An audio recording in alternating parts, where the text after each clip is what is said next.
يهده الله فلا مضل له ومن يضلله فلا هادي له ونشهد أن لا إله إلا الله وحده لا شريك له ونشهد أن سيدنا ومولانا محمدا عبده ورسوله الذي أرسل إلى الناس كافة بشيرا ونذيرا وداعيا إلى الله بإذنه وسراجا منيرا أما بعد فقد قال الله تعالى في كلامه المجيد وفرقانه الحميد أعوذ بالله من الشيطان الرجيم بسم الله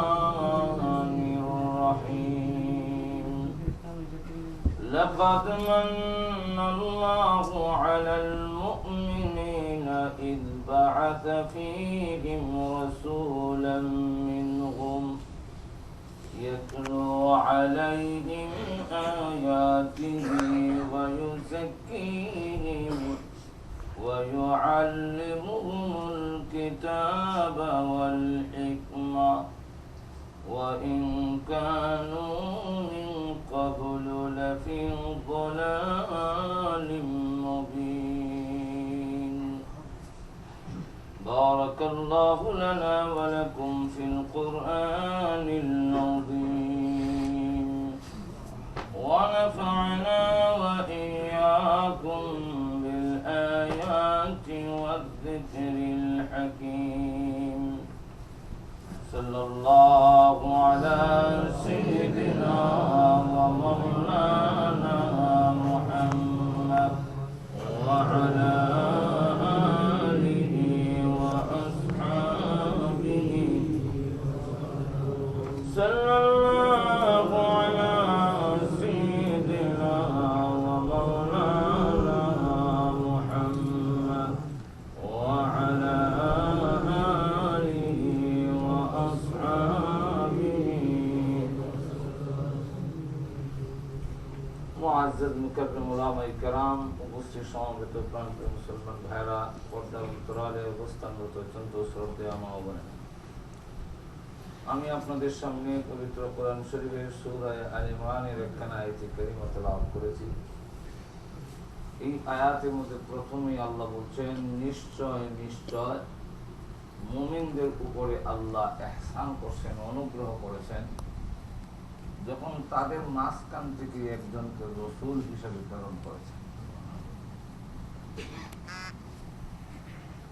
প্রথমে এই আয়াতের মধ্যে প্রশ্ন জাগে যে আল্লাহ এই আয়াতের মধ্যে বলতেছেন মুমিনের উপরে আল্লাহ লাকাদ মান্নাল্লাহু আলাল মুমিনিন, মুমিনদের উপরে আল্লাহ ইহসান করছেন যখন তাদের মাঝখান থেকে তাদের মধ্য থেকে মিনহুম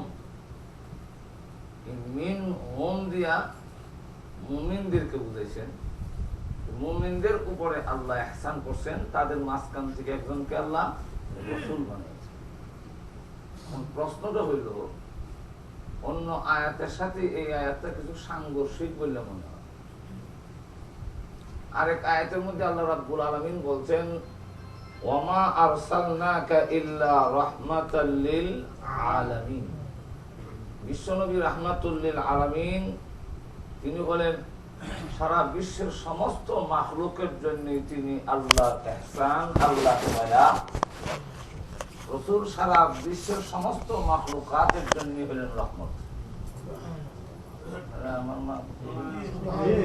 কথা বুঝেন আপনারা? এক আয়াতের মধ্যে আল্লাহ বলতেছেন রাহমাতুল লিল আলামিন, আলামিন বলছেন, সেটা বলেন না রাহমাতুল লিন নাস, রাহমাতুল লিল আরব, বলছেন রাহমাতুল লিল আলামিন। তাহলে আল্লাহ ওই আয়াতের মধ্যে শুধু মুমিনকে খাস করলেন কেন? দুনিয়া তো রাসূল সকলের জন্য রহমত, আর পরকালেও রাসূল হবেন সকলের জন্য রহমত। দুনিয়াতে রহমত কিভাবে? যে আল্লাহ রাব্বুল আলামিন বিশ্বের সমস্ত মানুষকে যে খাওয়াচ্ছেন, এখনো আমাদেরকে জিন্দা রাখছেন, খাওয়াইতেছেন, এর মূল টার্গেট হলো বিশ্ব। বিশ্ব নবী যদি দুনিয়াতে না আসতেন তাহলে আমরা ইমানের মতো নূর পাইতাম না।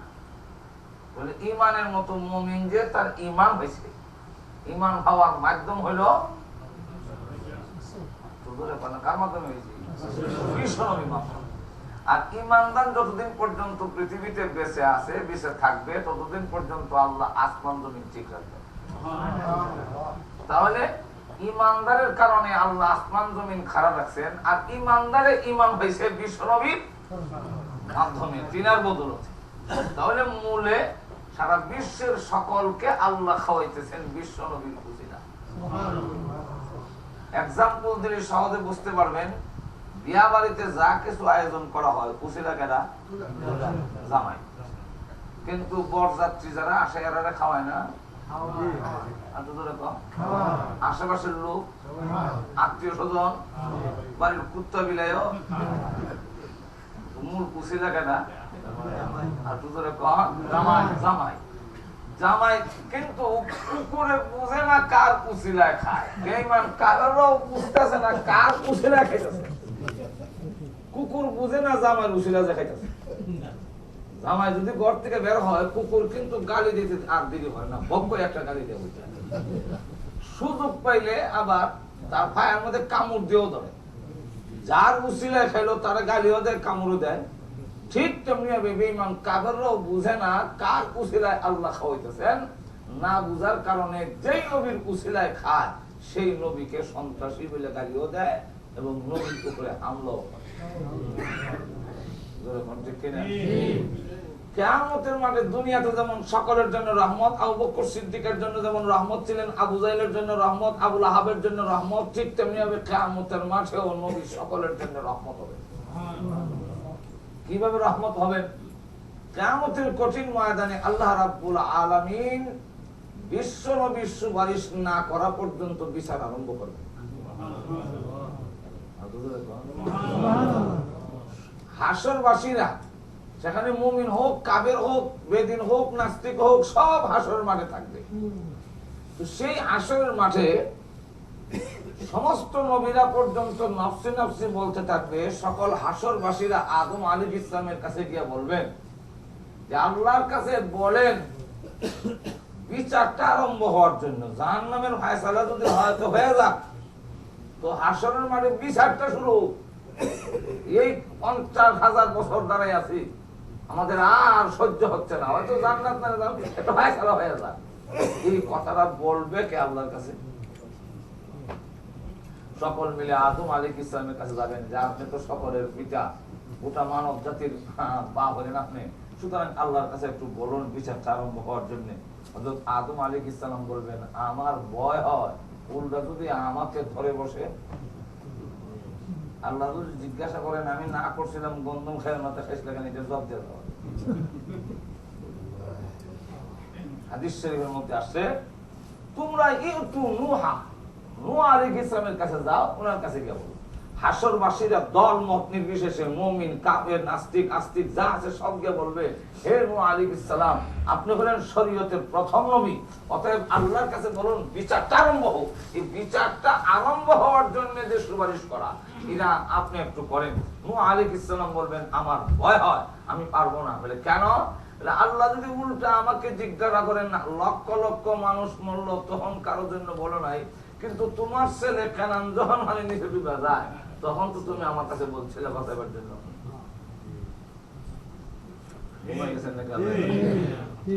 মানুষ তো এই বন্যায় ডুবে যাচ্ছে, কিন্তু উনার ছেলে কানান পানি দাঁড়িয়ে দিচ্ছে, সে নৌকা তুলবে না। কোরআন শরীফে আল্লাহ উল্লেখ করছেন ইয়া বুনাইয়া ইরকাম মা'ানা ولا تكن مع الكافرين।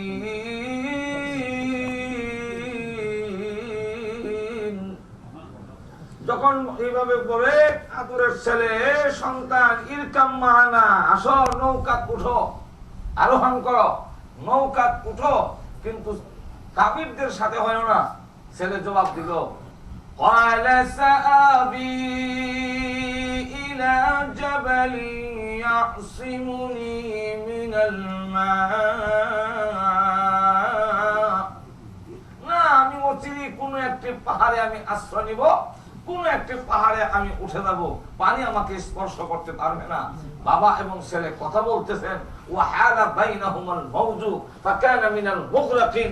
একটা ঢেউ এসে তার মাঝখানে যখন ধাক্কা দিয়েছে, পানির নিচে যখন ডুবে যাচ্ছেন, এমন সময় নূহ আলাইহিস সালাম ডাক দিয়া বলল, ওয়ানাদা নূহু রাব্বাহু ফাকাল রাব্বি ইন্নাবনি মিন আহলি।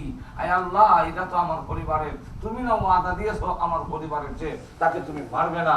নূহ আলাইহিস সালাম এই কথা বলার সাথে সাথে আল্লাহ ডাক দিয়া বলেন, ক্বালা ইয়া নূহু ইন্নাহু লাইসা মিন আহলি। এটা তোমার পরিবারের না, সুতরাং তাকে রক্ষা করার দায়িত্ব আমি আল্লাহর নাই। প্রশ্ন হইতে পারে, বাবা ভাইয়া স্বজন প্রীতিতা করলেন কেন? অন্য মানুষ কাকারা মরে, এদের জন্য বললো না, ছেলের জন্য বললেন কেন? মুহাসসিরিন কেরাম এর জবাব দিচ্ছেন যে কেনান ছিল মুনাফিক, এজে ঈমান নাই, এই কথা নূহ নবীর জানা নাই, আর না হয় তিনি বলতেন না। সে বাবার সামনে বলতো লা ইলাহা ইল্লাল্লাহ, ঠিকই আছে, আল্লাহ ছাড়া কোনো মাবুদ নাই, কিন্তু আসলে অন্যদের কাছে গিয়ে বলতো যে না, আমি এগুলো মানি না।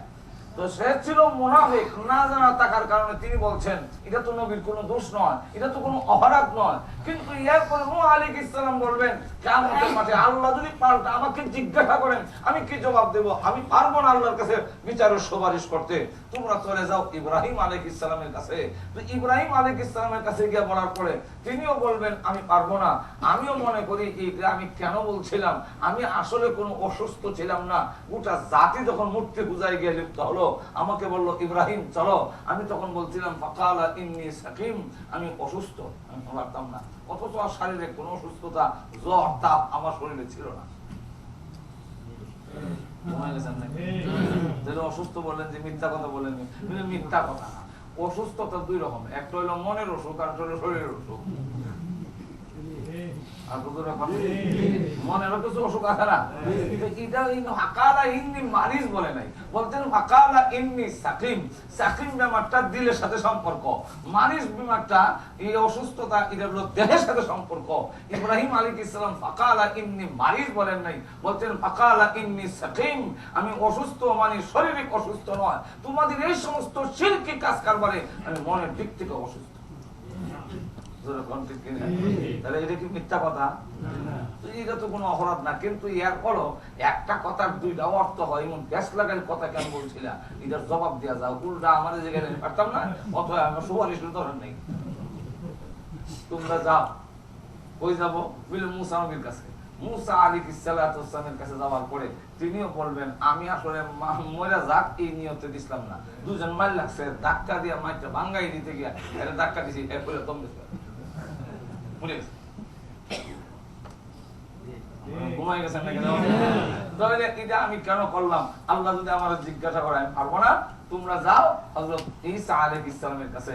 ঈসা আলাইহিস সালামের কাছে গিয়ে বলবেন আপনি আল্লাহর কাছে বলেন, সুপারিশটা করেন, বিচার আরম্ভ হোক। সেখানে আবু জাহেল আছে, সেখানে উতবা, শাইবা, ওয়ালিদ ইবনে মুগিরা সকলেই আছে।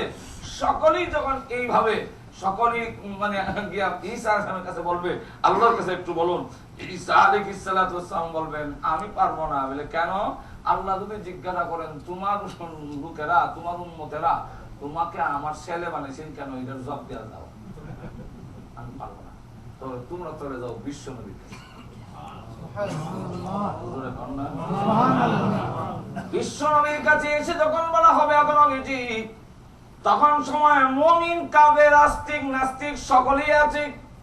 কমের পক্ষে আল্লাহর কাছে বলুন বিচারটা শুরু করার জন্য। বিচার না হইলে তো আমরা এই অবস্থায় আর কত দাঁড়াইয়া থাকবো? 50,000 বছর। একটা দিনই 50,000 বছর, মিকদারুহু 50,000 সানা। 50,000 বছর ধরে দাঁড়ায় আছি, নিচের জমিন তামা। পা রাখা যায় না, তামা না হইয়া মাটি হইলে অসুবিধা কি আছে? মাটির বৈশিষ্ট্য হলো মাটির যেখানে আগুন দিবেন এই জায়গা গরম হবে, আশেপাশের সব জায়গা গরম হয় না। আমরা বাংলাদেশে এখনো মাটির চুলায় ভাত করে, চুলার কাছে মাটি গরম হয়, সব ঘরের মাটি গরম হয় না। কিন্তু তামা আর লোহার নিয়ম হইলো একদিকে গরম দিলে সবটাই গরম হয়ে যায়। হাসরের মাঠের গরমটা বেশি হওয়ার জন্য জমিন তামা হবে। সূর্য যেই সূর্য এখন যতটুকু দূরে, তখন সময় তো রসুলের যুগে তো মাপার কোন যন্ত্র নাই, কতটুকু দূরে আছে, কতটুকু তাপমাত্রা আছে কিছুই জানা নাই। কিন্তু আল্লাহ রসুল বলছেন বর্তমানে যতটুকু দূরে আছে সূর্যটা, কিয়ামতের মাঠে এই সূর্যটা মাথার এত কাছে আসবে, সুরমাদানি যে সুরমা দিতে গেলে যে একটা কারি দেখা যায় মোড় দিয়ে চোখ দিয়ে সুরমা লাগানো হয়, এই সরাটা যতদূর লম্বা, মাথা আর সূর্যের মাঝখানে এতটুকু পাবে। গরম বেশি লাগবে না কম লাগবে? এখন বর্তমানে সূর্যের হাওয়ার হলো বিজ্ঞানীরা বলেন 6000 সেলসিয়াস বা সেন্টিগ্রেড। আল্লাহ রসুল বলেন হাওয়ার যা আছে যত গ্রেডই হোক, কিয়ামতের মাঠে 70 গুণ বাড়ায়া দেওয়া হবে। গরমে কিরকম লাগবো? থানভী রাহমাতুল্লাহ আলাইহি, আল্লামা আশরাফ আলী থানভী রাহমাতুল্লাহ আলাইহি ওনার কিতাবে আনছেন জাহান্নামের আকৃতি হলো 30,000টার মাথা আছে। প্রত্যেকটা মাথায় 32,000 করে দাঁত আছে। এক একটা দাঁত হলো উহুদ পাহাড়ের সমান। তার একটা নাক আছে, নাকের মধ্যে রশ্মি লাগানো আছে, রশ্মির মধ্যে 19 জন শক্তিশালী ফেরেশতা ধরে রাখছে, আলাইহা তিসআতা আশার, আর এক একজন ফেরেশতার অধীনে 70,000 করে আছে। সেই জাহান্নামকে ওয়াজিআ ইয়াউমা ইদিন বিজাহান্নাম, যখন আল্লাহ হুকুম দিবেন জাহান্নামকে টেনে আনো, তো আল্লামা মুফতি শফি সাহেব রাহমাতুল্লাহ আলাইহি এই আয়াতের ব্যাখ্যায় তাফসীরে মারিফুল কুরআনে আনছেন, ফেরেশতারা যখন জাহান্নামকে টেনে আনবে, হাসরের মাঠটা কোথায় হবে? বা হাসরের মাঠ তো আরাফাতের মাঠ যেখানে আমরা যাই, এটাই হবে হাসরের মাঠ, এই পৃথিবীরই হবে হাসরের মাঠ। আর আল্লাহর আরশ কোন জায়গায় হবে?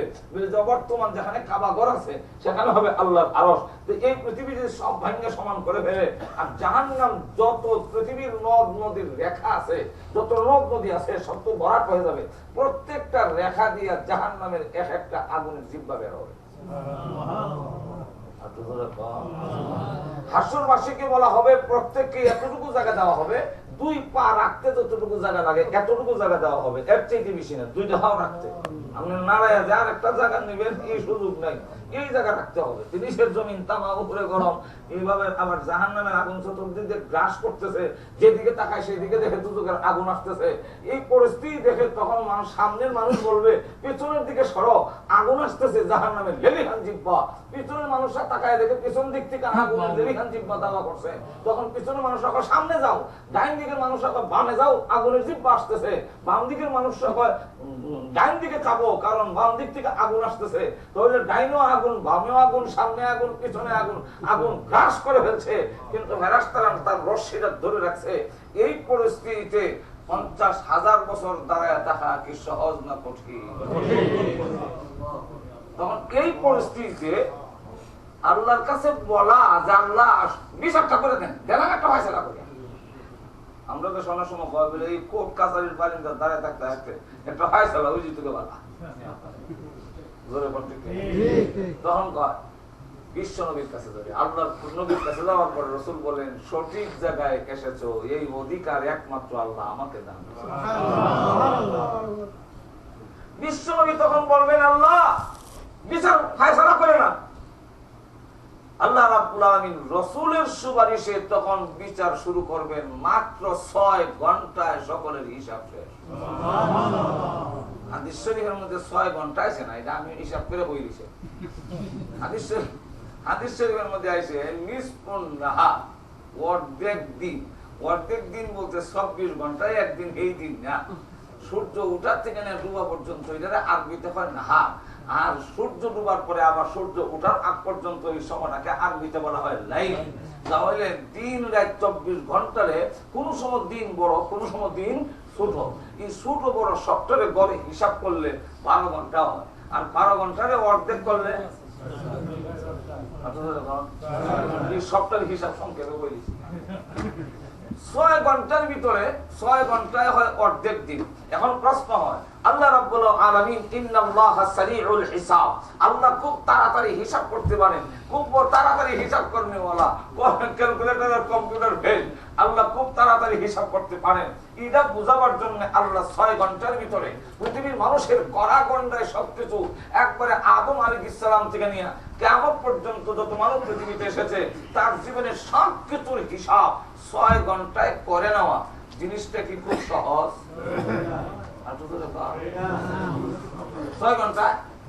6 ঘন্টা করে ফেলবে। এটা কঠিন জিনিস যে আল্লাহ খুব তাড়াতাড়ি করতে পারেন, এটা বোঝানোর জন্য আল্লাহ অর্ধেক দিনে করবেন, নিষ্পুণ নাহার।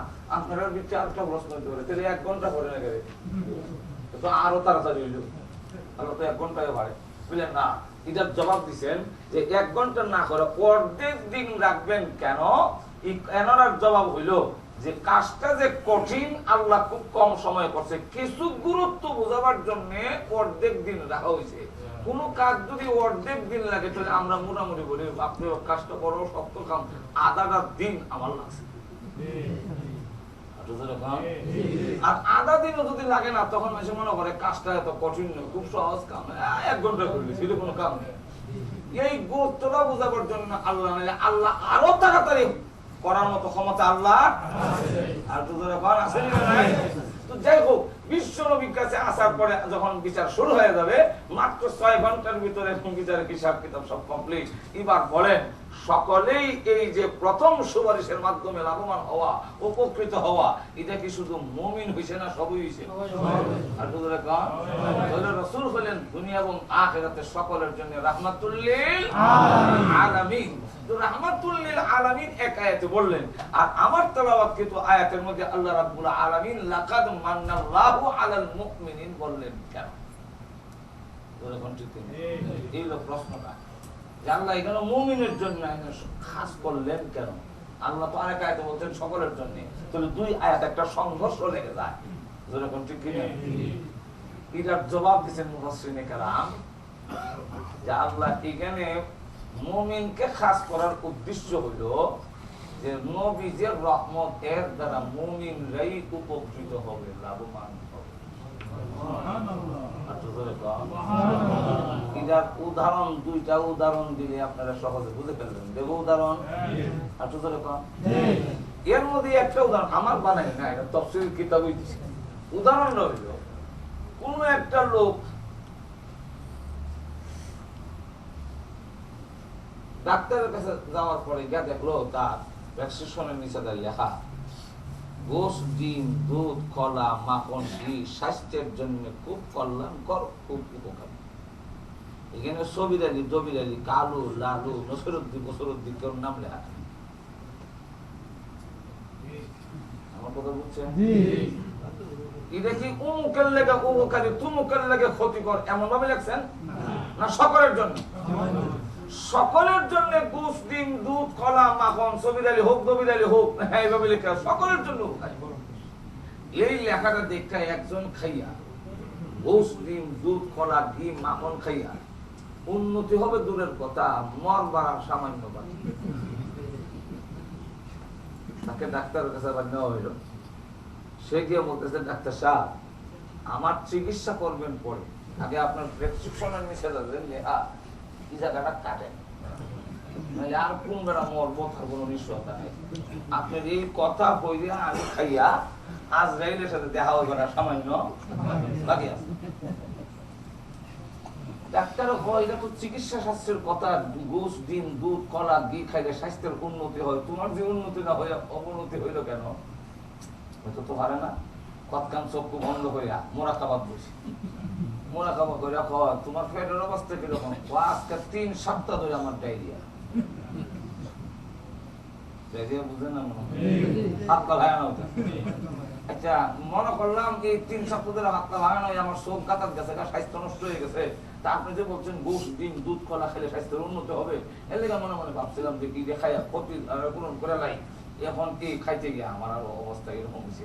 ডাক্তার তখন ডাক্তার হ্যাঁ এখানে একটা কথা লুকাইল আছে, যদিও আমি কারো নির্দিষ্ট করে বলি নাই, কিন্তু এখানে একটা কথা উজ্জ্ব আছে, মাহজুব আছে, লুকাইল আছে। সেই লুকাইলটা হইল গোশ, ডিম, দুধ, কলা, ঘি, মাখন স্বাস্থ্যের জন্য উন্নতিকর ঠিক, কিন্তু লোকাল জিনিসটা হলো ফ্যাট ভালো হইতে হইবে। ফ্যাট ভালো না, ফ্যাট খারাপ হইলে চলবো। গোশ, ডিম, দুধ, কলা যেমনিভাবে স্বাস্থ্যের জন্য উন্নতিকর, ভালো হওয়ার জন্য বৃত্তের একটা শর্ত হইল যে তার পেট ভালো হইতে হবে, ঠিক তেমনি হবে বিশ্বনবী সকলের জন্য রাহমাতুল লিল আলামিন, কিন্তু উন্নতি করতে হলে, লাভবান হইতে হলে বিশ্বনবীর প্রতি ঈমান থাকতে হবে, না হলে লাভবান হবে না। বুঝলেন কোন ঠিক কিনা? যাক, এইগুলো লাকাদ মান্নাল্লাহু আলাল মুমিনিন, মুমিনকে খাস করলেন কেন, এক জবাব দিলাম। এখন আসুন, لقد من الله على المؤمنين إذ بعث فيهم رسولا منهم, যখন তিনি এক তোমাদের মাঝখান থেকে, মিন হুম, হুম আমি হুম আছে, এই তোমাদের মাঝখান থেকে এই কথা বললেন কেন? এর দ্বারা আল্লাহ বুঝিয়ে দিয়েছেন আমাদের অনেকের ধারণা যে নবীরা যারা দুনিয়াতে আসছেন তারা মানুষ না। এমন মানুষ আল্লাহর জমিন আমরা এখানে নাই, বাংলাদেশে আছে। নবীদেরকে মানুষ বলা, মানুষ বলা, নবীরা মানুষ করে তো নবীর মান ক্ষুণ্ণ করে ফেললো। নবীরা আবার মানুষ হয় কেন? এখানে আছে মাশাআল্লাহ, তাকলে ভালো শব্দ শুনতে শুনতে না থাকলে কেমন? আমরা মনে করি রাসূলকে মানুষ কইলে রাসূলের মান মর্যাদা কমে যায়, এরকম একটা ধারণা আমাদের মধ্যে। নবী আবার মানুষ হয় কেন? আমরাও মানুষ, নবীও মানুষ, তোর নবীর আর ইজ্জত সম্মান রইল কোথায়? নবীর ইজ্জত রইল কোথায়? এরকম আসেনি কিছু? যত নবী রাসূল আল্লাহ পাঠাইছেন, সকল নবী রাসূল মানুষের মাঝখান থেকে পাঠাইছেন। আমরা যারা বলি যে নবীকে মানুষ বললেন, নবীর মান ক্ষুণ্ণ করা হইলো, যে এই কথা বলে আমার কথায় জবাব দিলে এটা শোভা হয় না, কারণ অত বড় কথা আমার জবান দিয়ে শোভা হয় না। আরেক বুজুর্গের কথা কইলেই ওনার উঠে গেল, আমার উঠে যায় না। এক বুজুর্গ বলছেন, যারা বলে যে নবী মানুষ কইলে মান কমে, আসলে সে নিজেও মানুষ হইছে না, আর মানুষ কারে কয়েছি না। ঘুমাই গেছেন না কেউ? এ নিজে মানুষ, মানুষ হইছে না। গরম তো লাগতেছে বুঝি, আমার আপনার দূরে কিছু হাঙা কইেন, সে নিজেও মানুষ হইছে না। মানুষ কাকে বলে হ্যাঁ চিনে না। যদি মানুষ কাকে বলে চিনতো, তাহলে মানুষ কইলে মান কমে, এই কথা কোনদিন হ্যাঁ মনে করে আমি যেরকম বাটফার, সব মানুষ বুঝি বাটফার। থানভী রাহমাতুল্লাহ একটা উদাহরণ আছে, একবার তাহাজ্জুদ নামাজ পড়ার জন্য শেষ রাত্রে উঠে গিয়ে পুকুরের এক ঘাট দিয়ে নামছে উযু করবে, আরেক চুর সারা রাত চুরি করে শেষ বাড়িতে এসে মুখ ধুয়ে ঘুমাইতো। তখন আল্লাহর ওলি, আল্লাহ আমি তো মনে করছিলাম এই মহল্লা তাহাজ্জুদ করেন ওলা আমি একাই, ওই দিয়ে আরো তাহাজ্জুদ করেন ওলা আছে, আরে করে উযু করতেছে। আসলে কি বেটা তাহাজ্জুদ করবার লেগে উযু করতেছে? কি কথা বলছি কেন?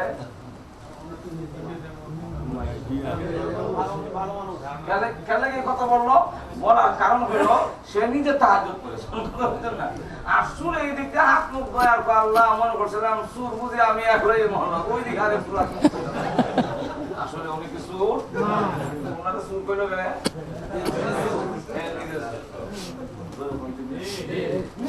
সুর হয় আরেকজন রে।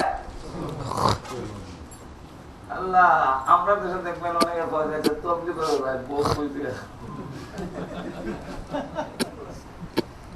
আমি যে গেলাম আমার এলাকা এক বক্তা ওয়াজ করতেছে, হ্যাঁ নিজেও কিন্তু সৌদি আরব 3 বছর থেকে তাই সব ওয়াজ করতেছে, বাড়ি থেকে শোনা যায়। তো কথা এই যে তবলিগ জায়গা চিনছিল, এরা বউ কইতে আর যে এরা 3 চিল্লা যায়, বউ কইতে যায়, প্রশ্ন দেয় যে বেড়া কইলো হ্যাঁ যে 3 বছর সৌদি আরব থেকে বউ কি তো সোনালী ব্যাংক জমা দিয়ে গেছে। এটা বাজে কথা না? আরেকবার বউ কই দেয়া যায় তাহলে আমারও তো মাথা কামানি লাগে। আমি যদি আমার বউ ঠিক পাই আমি মনে করি সকলের বউ, আর আমার বউ দিয়ে যদি সন্দেহ হয় তাহলে মনে করি সকলের বই। আরেকটা উদাহরণ আমি আরো দিচ্ছি, আবার দেই। উদাহরণ রইল, বাংলাদেশে যখন পাকিস্তানি বাহিনী গেছিল, তো আমাদের ব্রাহ্মণবাড়িয়ার পূর্ব সাহিত্য হইলো ইন্ডিয়ার বর্ডার, ওই এলাকার খুব কাঁঠাল হয়। এই এক পাকিস্তানি জায়গায় কাঁঠাল খায় কেন, এক বাঙালি দেখা দিছে এটা বাইঙ্গে আপনি খাবে, কাঁঠালটা ভাঙ্গা যদি মুখ মরাইয়া খা কিছু আগা লাগবে না, তার এমন আগা লাগছে তারই মুখে এখন আর শুনে থাকবে দইল। আরেক বাঙালির জিজ্ঞেস যে তোমরা কাঁঠাল খাইলে যে আগা লাগে এটা সাফ করো, কতগুলো সালিয়ে এনে দেওয়া হয়েছে মরজির সাপ। তখন এই সালি দেওয়া যখন মর গেছে এমন লাগা লাগছে শেষ পর্যন্ত তখন দাড়ি কামানি মুস কামানি ছাড়া কোনো সম্পত্তি নাই, দাড়ি মুস কামানি। এখন যারে লাগাল হয় দাড়ি নাই মুস নাই, দাড়ি তাপা তো ধরে জিগায় তুমি মেরে মানিন কাঁঠাল খাইয়াতা, তুমি কিন্তু আমার লাগান কাঁঠাল খাইতে নাই, তোমার দাড়ি নাই মুস নাই। যে সে মনে করছে আমি যেমন কাঁঠাল খাইয়া দাড়ি মুখ ফলাইছি, এইভাবে বুঝি সকলেই দাড়ি মুখ খাইয়া। আমরা মানুষ, রসুল মানুষ, তাই বললে এক সমান কখনো হতে। আমি আপনাদের জিজ্ঞাসা করি, আমাদের বাংলাদেশে বড় বড় বোল্ডার ভাতর পাওয়া যায়, আপনারা সাতক, কোম্পানিগঞ্জ, চাপলম আছে নি, ঈদত তো ভাতর কাবাগরের কোনার মধ্যে ভাতর আছে নি, আর কিছু নাম নাম ওই হজরে মানে কালা কালা ভাতর। তো ঈদও ভাতর আর সাতকার কোম্পানিগঞ্জের ভাতরও পাথর। বরং দেখি যদিও জাতিতে দুটোই পাথর, তাই বললে কি দুই পাথর এক সমান? আপনি যদি কাবাগরের কোনার যে পাথর, এই পাথরে যদি একদিনের বিশ্বাসের সাথে চুম্বন করেন, তাহলে আপনার যত গুনাহ আছে সব চুষা টাইনা রাখা আপনাদের দুধের মতো পাক পবিত্র করে ছেড়ে দেয়। আর যদি জাফলনের হাত পড়ে গিয়ে আপনি দুধে চুমা মারে, তাহলে ছোট কাটবো দাঁত ভাঙার সম্ভাবনা। তাহলে পাথর বললেই সকল পাথর এক সমান, তাই মানুষ বললেই সকল মানুষ নবী আর আমরা এক সমান। আরো উদাহরণ দেখেন, আপনারা দেখেন জাফলংয়ের পাথর তো আছে রেল লাইনের কিনে রমনার দেশের মধ্যে কিছু পাথর তো তাই না। আবার স্বর্ণকারের কাছে গেলে, স্বর্ণের দোকানে গেলে পুরান স্বর্ণ লইয়া আপনি যদি বলেন যে আমি এটা দুবাই থেকে আনছি 1 নম্বর স্বর্ণ, বাসন দিল কালো হয় না। ভাতর একটা আছে, স্বর্ণকারের কাছে একটা ভাতর আছে, ওইটার মধ্যে ঘষা দেয়, ঘষা দিয়ে পানির মধ্যে ভিজে তোমারটা 2 নম্বর আমি রাখবো না, আরে 1 নম্বর বলি 1 নম্বর বলে কেন ভাতরে না চলে। এই হাতে আরেকটা পাথর আছে যার নাম পরশ পাথর, মাটি তার গায়ে লাগলে স্বর্ণে রূপান্তরিত হয়। তো রেল লাইনের কিনারের পাথর পরশ পাথর পাথর, আবার কষ্টি পাথর পাথর, বেশ কম আছে নি না এক সমান। রেল লাইনের পাথরের সমতুল্য হলাম আমরা, আর সাহাবায়ে কেরাম হলেন কষ্টি পাথর সমতুল্য। তাম পৃথিবীর সকল মানুষের দাবি হবে আমি হক, আমি সত্য, আমার দলই একমাত্র হক। এই দাবি যখন করবে, পৃথিবীর যত বাতিল দল আছে সকলের দাবি কিন্তু আমরা হক, আমরা সত্য। কিন্তু কে সত্য আর কে মিথ্যা, কে হক আর কে বাতিল, এটা নির্ণয় করার মাধ্যম হলো সাহাবায়ে কেরাম। তাহলে সাহাবায়ে কেরাম হলেন কষ্টি পাথরের মতো। আপনারা অসুবিধা হইতেছে যা করে নাই, 5 সপ্তাহ চলছে এক লাগা হাঁটা। আজকে হলো শেষ দিন, আজকে আসলে ওয়াজের জন্য রাখা হয়েছিল না, খালি রাখা হয়েছিল। কালকে যেহেতু চলে এলাম, আজকে একটা রেস্ট নেওয়া যায়। কিন্তু আমরা মুফতি সাহেব হুজুরের যখন ধরলো, আর না দিয়ে হারলাম না, কেন যা অবসরের টাইম দিতে লাগে, অসুবিধা হইতেছে। তাহলে এবার বলেন, আমরা হলাম রেল লাইনের পাথরের মতো, আর সাহাবায়ে কেরাম হলেন কষ্টি পাথরের মতো। হক আর বাতিল যেভাবে কষ্টি পাথরের মাধ্যমে খাঁটি আর ভেজাল নির্ণয় করা হয়, সাহাবাই কেরামের মাধ্যমে কে হক আর কে বাতিল নির্ণয় করা হয়। রসুল হলেন পরশ পাথরের মতো। যেরকম কি পাথর? পরশ পাথরের গায়ে যেইভাবে মাটি স্পর্শ করলে স্বর্ণে রূপান্তরিত হয়ে যায়, মাটিও দামি হয়ে যায়। চোর দেখায় চরিত্রহীন মদখোর যত মানুষ আছে, আল্লাহ নবী বিশ্ব নবী রাহমাতুল লিল আলামিনের পরশ পাইয়া তারা পৃথিবীর শ্রেষ্ঠ জাতিতে রূপান্তরিত হয়েছে। তাহলে সকল মানুষ কইলি এক সমান, এক সমান। আখিরাতের দৃষ্টিতে তো এক সমান না, দুনিয়ার দৃষ্টিতেও এক সমান আছে, এক সমান। আচ্ছা, আমরা বাংলাদেশের প্রেসিডেন্ট বর্তমানে যিনি, উনি পুরুষ না মহিলা? খুব খবর আছে। বাংলাদেশের প্রেসিডেন্ট কিন্তু মহিলা। উনি মানুষ নি, খায়নি, ঘুমায়নি, পেশাব পায়খানা করেননি, পায়খানার মধ্যে দুর্গন্ধ আসেনি। যে আবার জুতার কালি দেয় তারে কি কয় বাংলাদেশ? মুসি। এবার খায়নি, এবার ঘুমায়নি, পেশাব পায়খানা করেনি, পেশাব পায়খানা দুর্গন্ধ আসেনি, হয় না? আছে। এবার বিয়া করছেনি, করছে। প্রেসিডেন্টে এবার হাত দুইটা, প্রেসিডেন্টের হাত দুইটা। এবার আঙ্গুল যেমন 20টা, প্রেসিডেন্টের আঙ্গুল 20টা। তাহলে একজন চামার মুসি, তার যেমন হাত প্রেসিডেন্টের হাত, তার যেমন হাও প্রেসিডেন্টের হাও, তার যেমন চোখ প্রেসিডেন্টের চোখ, এক রকম। কিন্তু তাই বললে বাংলাদেশের কোন পাগল আসেনি কইতো যে প্রেসিডেন্ট আর সামার এক সমান? প্রেসিডেন্ট আর সামার এক সমান না, যদিও জাতি এক। ঠিক তেমনি হবে আমরা মানুষ, রসুল মানুষ, তাই বললে আমরা আর রসুল এক সমান না। আল্লাহ নবী বিশ্ব নবীর সাথে পৃথিবীর কোন মানুষের তুলনায় হতে পারে না। আমরা তো দূরের কথা, নবী তো দূরের কথা। সাহাবায়ে কেরামের পায়ের ধুলা যদি এক পাল্লা রাখা হয়, হাসান বসরির মতো, আব্দুল কাদের জিলানীর মতো, শাহজালাল মুদাররিদি আমনির মতো কোটি কোটি ওলি যদি আরেক পাল্লা রাখা হয়, সাহাবায়ে কেরামের পায়ের ধুলার সমান মর্যাদা হবে না। কথাটা বুঝছেন? তাইলে এখন বলতে পারেন মানুষের মাঝখান থেকে আল্লাহ কেন পাঠাইলেন? মানুষ হেদায়েতের জন্য। মানুষ নবী না পাঠাইলে হেদায়েত করা সম্ভব না। কেন? এর একটা উদাহরণ দিয়ে বুঝাই।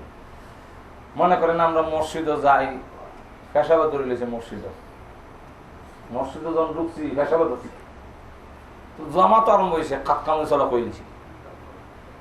এখন আপনি মসজিদের জমাতো শরীর করবেন না পেশাবা যাবেন? যদি নবী আমাদের জাতি না হইতেন, পেশাবে ধরলে কি যন্ত্রণা হয় নবী বুঝতেন না। ঘুমিয়ে গেছেন আপনারা? তখন বলতেন কি, হুজুর কই যাও বলে পেশাব করে, বলে তাড়াতাড়ি নামাজ হরণ এলো, পেশাব কি আবার টনটুনি কি টনটুনি বুঝতো না। তাই আল্লাহ নবী আমাদের জাতি হওয়ার কারণে পেশাবে ধরলে কি যন্ত্রণা হয় তাই তিনি বুঝেন। এই জন্য রসুল বলছেন, একামত হয়ে গেল, তোমার যদি পেশাবে ধরে পেশাবে যাও, আগে পেশাব কইরা তুমি আস্তে ধীরে উজু করে জমাতে শরীক হও। এতে যদি জমাত লাগার নাও হও, তোমাকে ফেরেশতারা জমাতের অন্তর্ভুক্ত বলে গণ্য করে।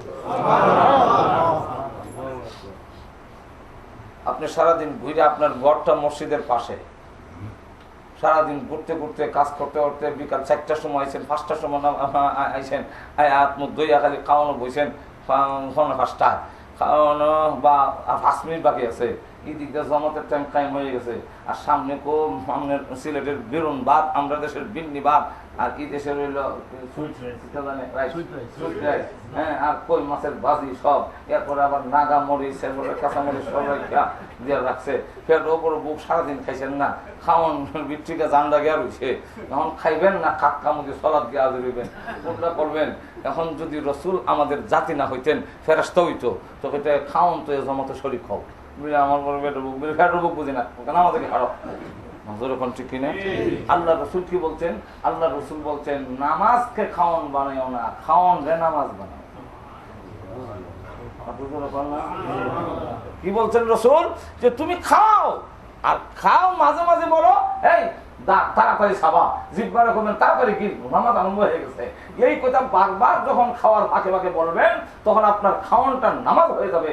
আর যদি পেটের মুখ লইয়া জোর করে নামাজে দাঁড় করে দেয়, আল্লাহ আকবার হয়ে গিয়ে পেটের মুখ লইয়া নামাজ খাওয়াইছে, কই মাস সামনের মধ্যে বাঁচতে থাকবে, এরপর নাগাম চোখের সামনে ইমাম সাহেব যদি ইন্না আতাই না করে আপনার কাছে লাগবো সূরা বাকারা শুরু করে দিতে, এরকম ঠিক না, ঠিক না, আমাদের আন্তরিকতা থাকবে না।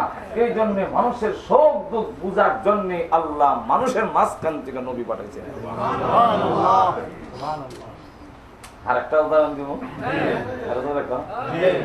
আমরা বাংলাদেশ থেকে আইছি, তো আমরা এই দেশে তো সব আমরা তো আবার চলে যাব, উদাহরণ গুলা বেশি বাংলাদেশ, এই জন্য আপনারা আবার কই না আমি বাংলাদেশ উদাহরণ করতে আমেরিকা দিব।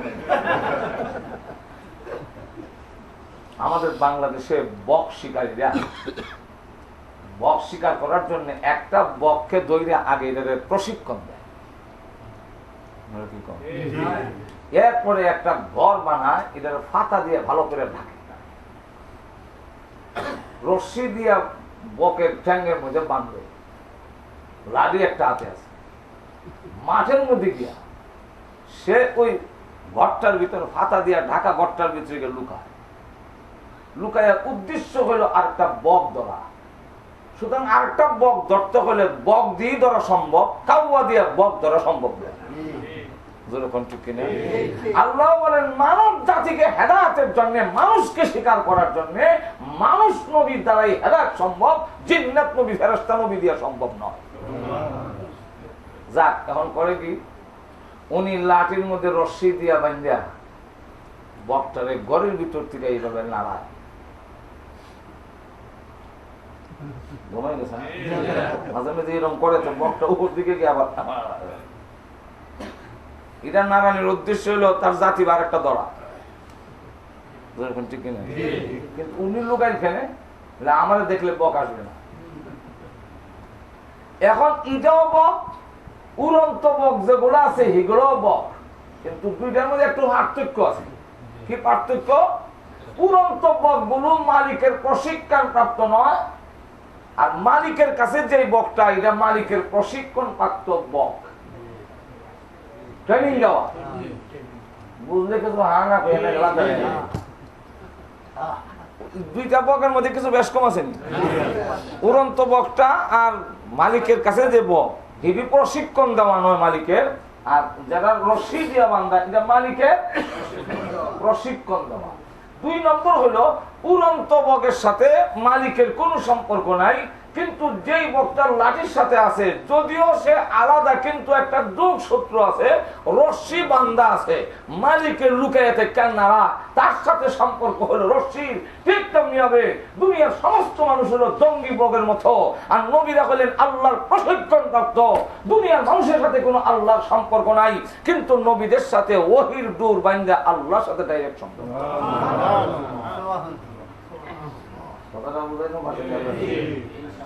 এখন লক্ষ্য করে দেখেন, তার আরেকটা জাতি ভাই দেখতে হয়, আমরা জাতি ভাই কেন উড়াল দিতেছে, হয়তো খাওয়ান আছে না বিপদ বসে কাছে যাই, আর যেই মাত্র কাছে আইছে তাকে আগেই প্রশিক্ষণ দিয়ে রাখছে, আইনি ধরে নিতে এমনি চঙ্গল গেল। জঙ্গলি বক্তা যখন বুঝতে পারে আমরা তো ধরে ফেলছি, তখন ঠোঁট দিয়ে এবং নখ দিয়ে আঘাত করতে দেয়। প্রশিক্ষণ প্রাপ্ত রক্তা এই বকটা ক্যাক ক্যাক কয়া রক্তাক্ত হয়, আর ক্যাক এরকম যা আওয়াজ করতেছে, এর অর্থ হইল মালিক আমারে মারি লিতেছে, ধরে নাত বাড়াইয়া। যতক্ষণ পর্যন্ত আপনার কাছে না পৌঁছানো, রক্তাক্ত করলেও ছাড়তাম না। ঠিক তেমনি হবে আল্লাহ রাব্বুল আলামিন বলেন, আনা কুনতু কানজান মাকফিয়া, আমি আল্লাহ হলাম গুপ্তধন, আমি আল্লাহ ডাইরেক্ট দেখা দিলে তোমরা কেউ বাঁচবে না, আমার কাছেও আসবে না, সব মরে যাবে। তাই তোমাদেরকে ধরার জন্য আমি আল্লাহর পক্ষ থেকে প্রশিক্ষণ দিয়ে নবী রাসূল পাঠিয়েছি, এবং নবী রাসূলকে এমনি ছেড়ে দেই নাই, প্রেমের এটা হলো ওহির রশি বেঁধে রেখে দিয়েছি। নবী তার ইচ্ছা মতো চলে না, আমি আল্লাহ চালাই। এখন লক্ষ্য করে দেখেন, এমনি ভাবে নবীরা যখন দাওয়াতের কাজ করেন, যেই মাত্র বলেন লা ইলাহা ইল্লাল্লাহু মুহাম্মাদুর রাসূলুল্লাহ, জঙ্গলি মানুষগুলো আল্লাহর দিকে নবী আহ্বান করেছেন, আল্লাহ ছাড়া কোনো মাবুদ নাই। এই কথা বলার পরে জঙ্গলি মানুষগুলো পাথর মারে, আঘাত করে, নবীরা রক্তাক্ত হয়। আর এই কথা বলতে থাকে, যতই তোমরা মারো, মারতে পারো, আল্লাহর কসম, যতক্ষণ পর্যন্ত মানুষগুলোকে আল্লাহর সান্নিধ্যে না পৌঁছাবো, আল্লাহর সাথে সম্পর্ক স্থাপন না করব, আমি মরতে পারি, তথাপি দাওয়াতের কাজ বন্ধ হবে না। আল্লাহ রাব্বুল আলামিন তাই বলেন, বিস্তারিত আলোচনার সুযোগ নাই। আল্লাহ রাব্বুল আলামিন তাই বলেন, আয়াতের দিকে লক্ষ্য করুন। লাকাদ মান্নাল্লাহু আলাল মুমিনিনা ইয বাআসা ফীহিম রাসূলাম মিনহুম তোমাদের মাঝখান থেকে রাসূল সাল্লাল্লাহু আলাইহি ওয়াসাল্লামকে পাঠাইলাম, নবী রাসূল পাঠাইছি। যত নবী রাসূল পাঠাইলাম আমি আল্লাহ। এখান থেকে আরেকটা জিনিস পরিষ্কার হওয়া দরকার, এটা হলো নবী রাসূল যত আল্লাহ দুনিয়াতে পাঠাইছেন, ওনাদেরকে আল্লাহ পাঠাইছেন না নিজে নিজে এনা দিয়েছেন?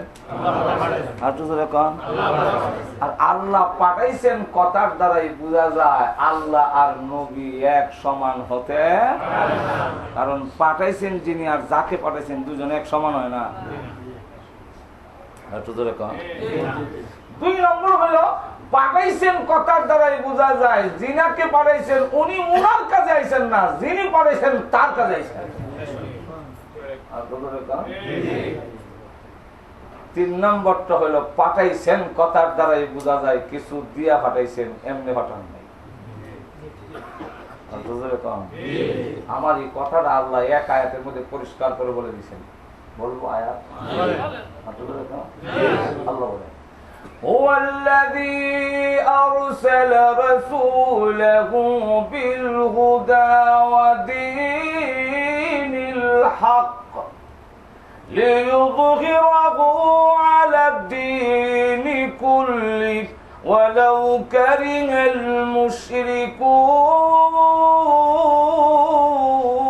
المشركون। আল্লাহ রাব্বুল আলামিন বলেন, সেই সত্তা হুয়াল্লাযী আরসালা রাসূলাহু বিল হুদা, সেই সত্তা যিনি তার রাসূলকে প্রেরণ করেছেন। বলে প্রেরণ করেছেন কি দিয়ে হয়েছেন? বলে হুদা। এক নম্বর হলো হুদা, রাহবর দিয়ে করেছেন, পথ প্রদর্শক দিয়ে করেছেন। সেই পথ প্রদর্শকটা কি? মুফাসসিরিনে কেরাম বলেন আল্লাহর কোরআন। যখন কি কোরআন শরীফের এক নাম হুদা, যখন কি নাম? কোরআনের এক নাম হুদা। তাহলে আল্লাহ রাব্বুল আলামিন বলতেছেন যে তিনি হুদা দিয়ে হয়েছেন। তাহলে কি দিয়ে হয়েছেন? কোরআন শরীফ দিয়া। বলে কেন?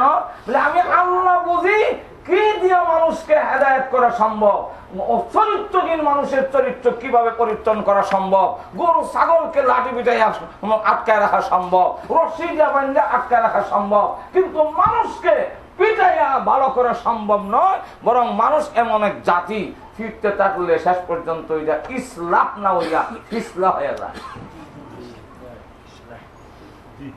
ইসলাম না হইয়া ফিসলা, বুঝেন না? ফিসলা মানে আমরা দেশে আগে কয়েল ধরে মশা মানত, এখন আর মানে না। যে কয়েল ধরেছেন এটার মধ্যে বইয়া বইয়া ভাগ করে, ভাগ করে। এখন এই দোয়া খাইয়া আমার অভ্যাস হয়ে গেছে। ইসলাম না হইয়া মানে শক্ত কথা বলছেন না, মানে এখন এই দোয়া খাই আমার অভ্যাস হয়ে গেছে। মানুষকে পিটবা তারা ইসলাম না হইয়া ফিসলা হয়ে যাবে, যেমন আমরা বাংলাদেশের মানুষ ফিসলা হয়ে গেছে।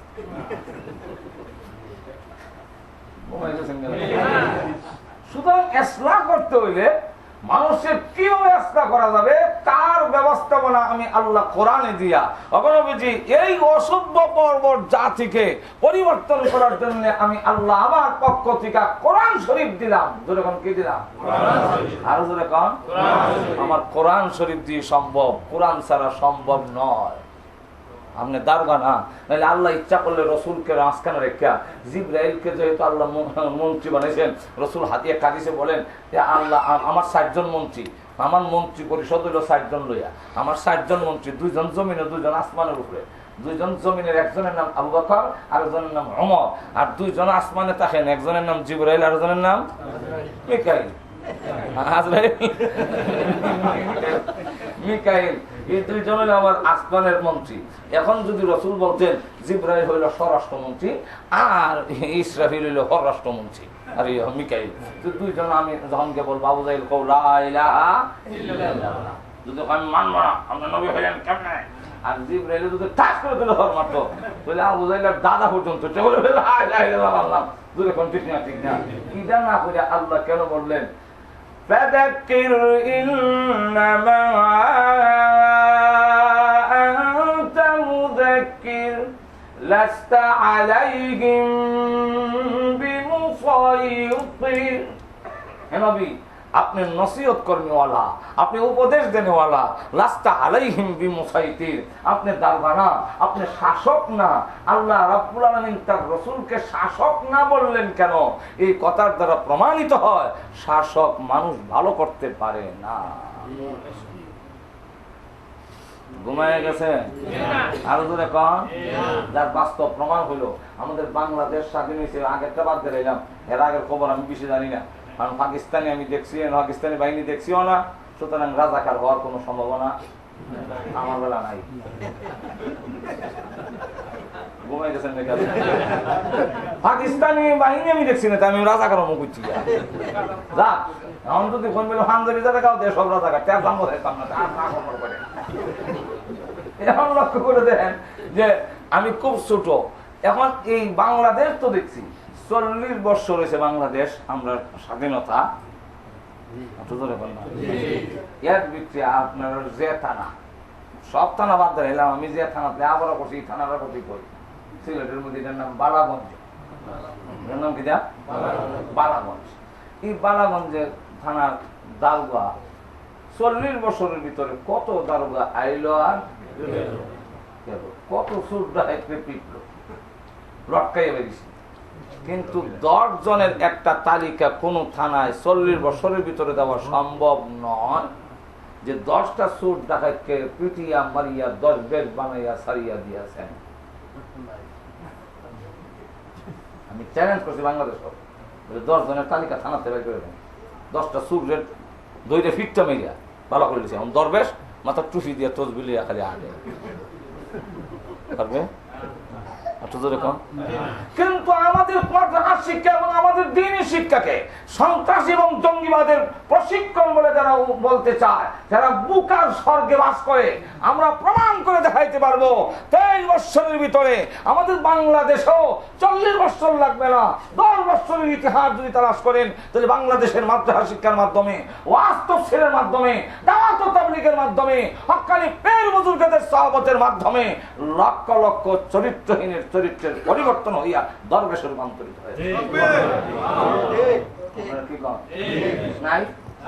তাহলে আল্লাহর রাসূল কাছে যদি যাই, নবীজিও দেখা যায় বর্বর অসভ্য জাতিকে, যে জাতির ইতিহাস হলো বর্বর অসভ্য জাতি, মাত্র 23 বছর লাগছে। কয় বছর? 23 বছরে এই জাতিকে পরিবর্তন করে দিয়া আল্লাহ রাসূল ঘোষণা করে দিয়েছেন পৃথিবীর যত যুগ কাল এসেছে এর মধ্যে সবচেয়ে শ্রেষ্ঠ কাল হলো আমার কাল। মাত্র 23 বছরে একটি বড় বড় সভ্য জাতিকে পরিবর্তন করার হাতিয়ার হলো কোরআন।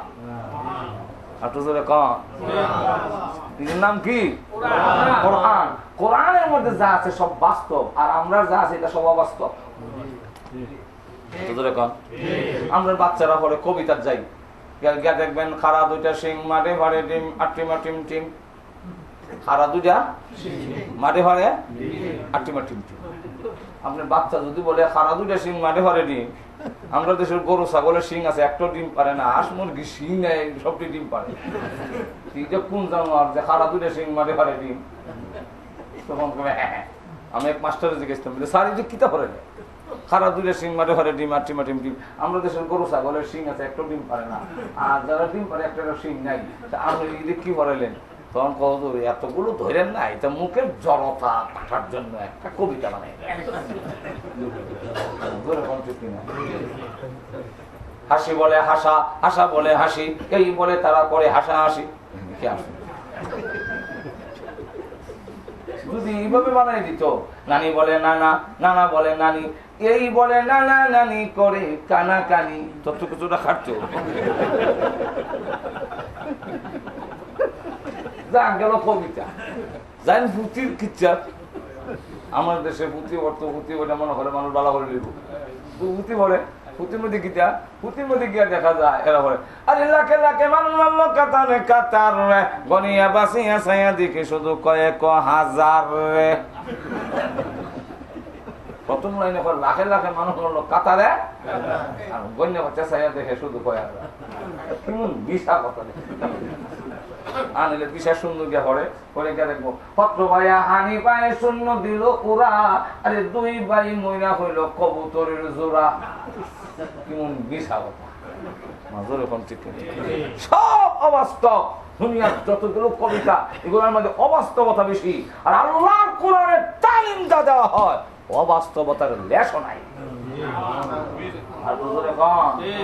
তাহলে আল্লাহ রাব্বুল আলামিন বলেন যে আমি 1 নম্বর হলো হুদা মানে কোরআন, 2 নম্বর হলো একটা জীবন নীতিমালা, একটা ব্যবস্থাপনা মানুষকে না দিলে কোন ব্যবস্থাপনা হে চুল সীতা কাটবো, এত সীতা কাটতে চায় তো কেমনে চুল তো রাখছে, চুল সীতা কাটতে কেমনে, একটা নীতিমালা আমার পক্ষ থেকে দেওয়া। এরা গুড মর্নিং কর, আর একজন গুড মর্নিং, কইল গুড আফটারনুন, একটা কইলো, আর একটা কইলো আপনি এমনি মারলো মোড়া মারলো পুলিশে সালাম।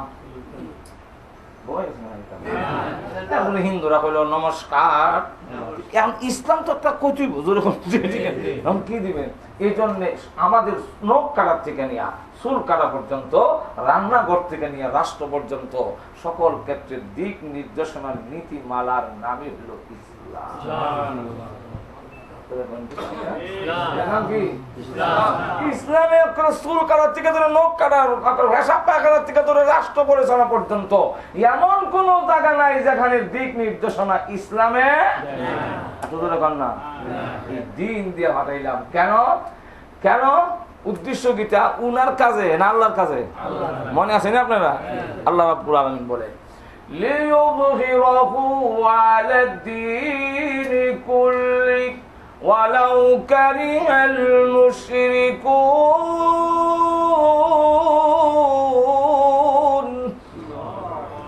সকল মানুষের তৈরি মতবাদ যা আছে, সকল মতবাদ আর যত ইজম আছে, তার উপরে আমার দেওয়া নীতিমালাকে প্রাধান্য দেওয়ার জন্য, বিজয়ী করার জন্য আমার রাসূলকে আমি দুনিয়াতে। বাস্তবিক দেখেন ইসলামের দেওয়া যত নীতিমালা, ফ্যাশাবটাই ধরেন, ফ্যাশাব পায়খানা আমরা করোনা, গরু ছাগলও করে, কুত্তা বিলাইও আল্লাহ খারাপটা কি মিলে কারো করলো সুবিধা, ঠিক নেই কারে ভাষা, কারে ভাষা শুরু করলো। আর ইসলাম বলছে বৈশা, যখন ঠিক কিনা, ইসলাম বলছে তোমার বাম হাত ব্যবহার করবা পায়খানা ভেসাবের ফাইনে খরচ করতে গেলে। কিন্তু হেরার অবস্থা কিটা, মানুষ বসে পেশাব করবে এটা না করে খালুইয়া, তাহলে মানুষ আর অন্য প্রাণীর মধ্যে কোনো পার্থক্য থাকে? কুত্তা বিলে ভেসাব ধরলে বসে তো, বসে বসে না। আল্লাহ আকবার।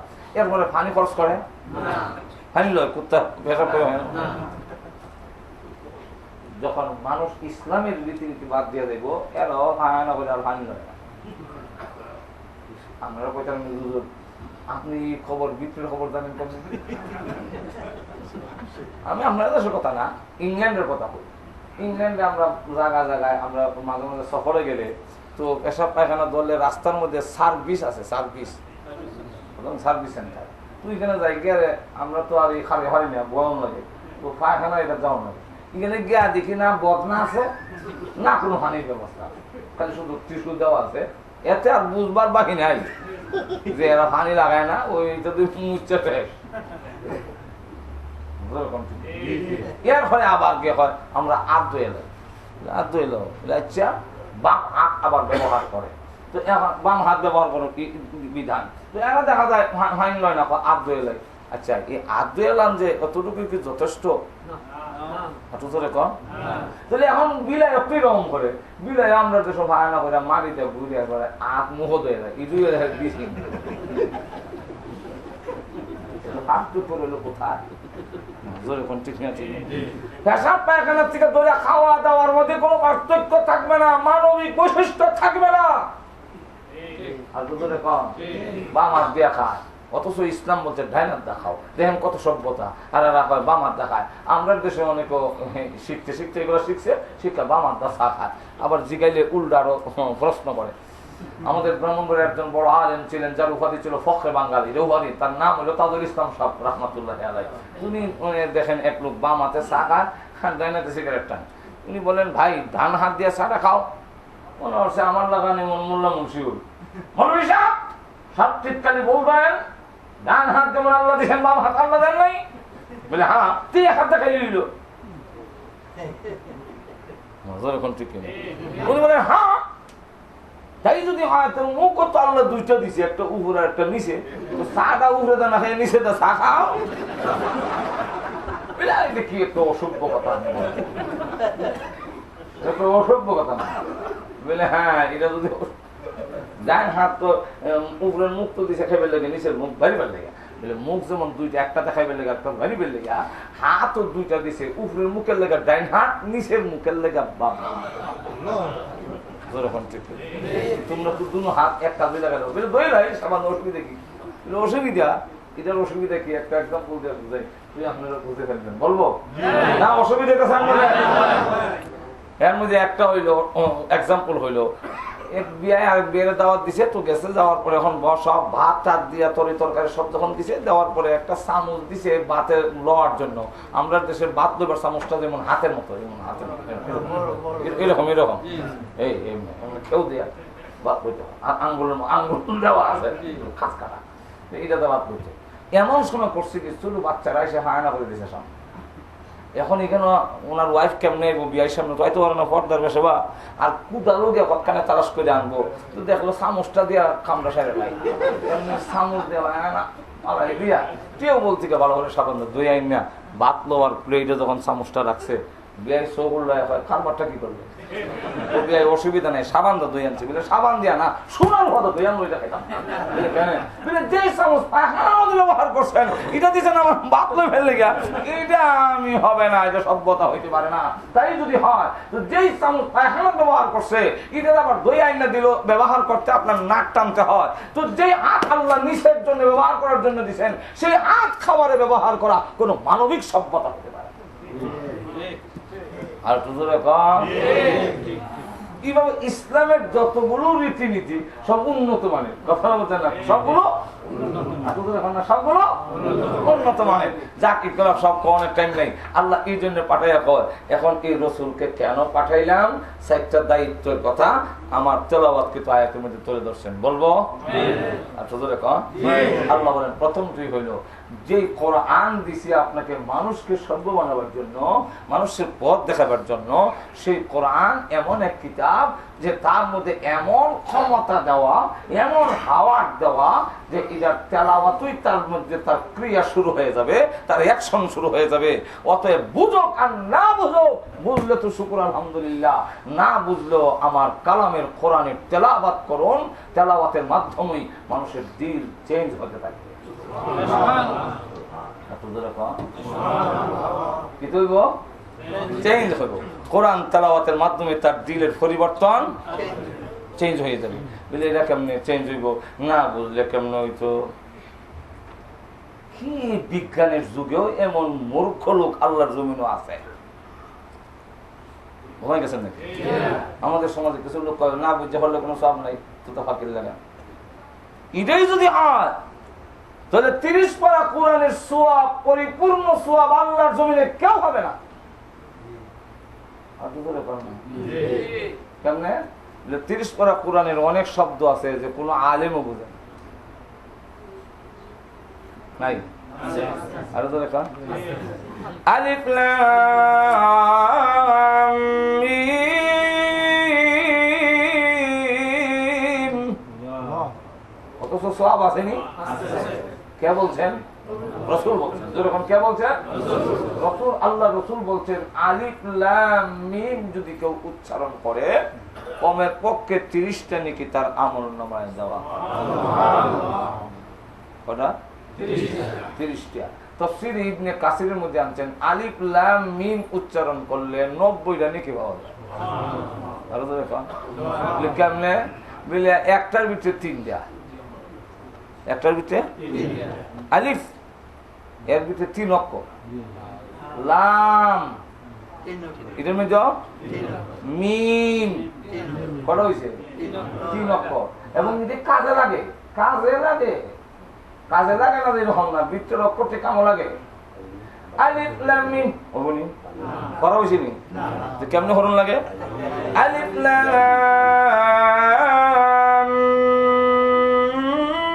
মিম। আলিফ লাম লাম লম্বা হলাম কেন? লামের আলিফ আছে লেখে লম্বা হলাম লাগে।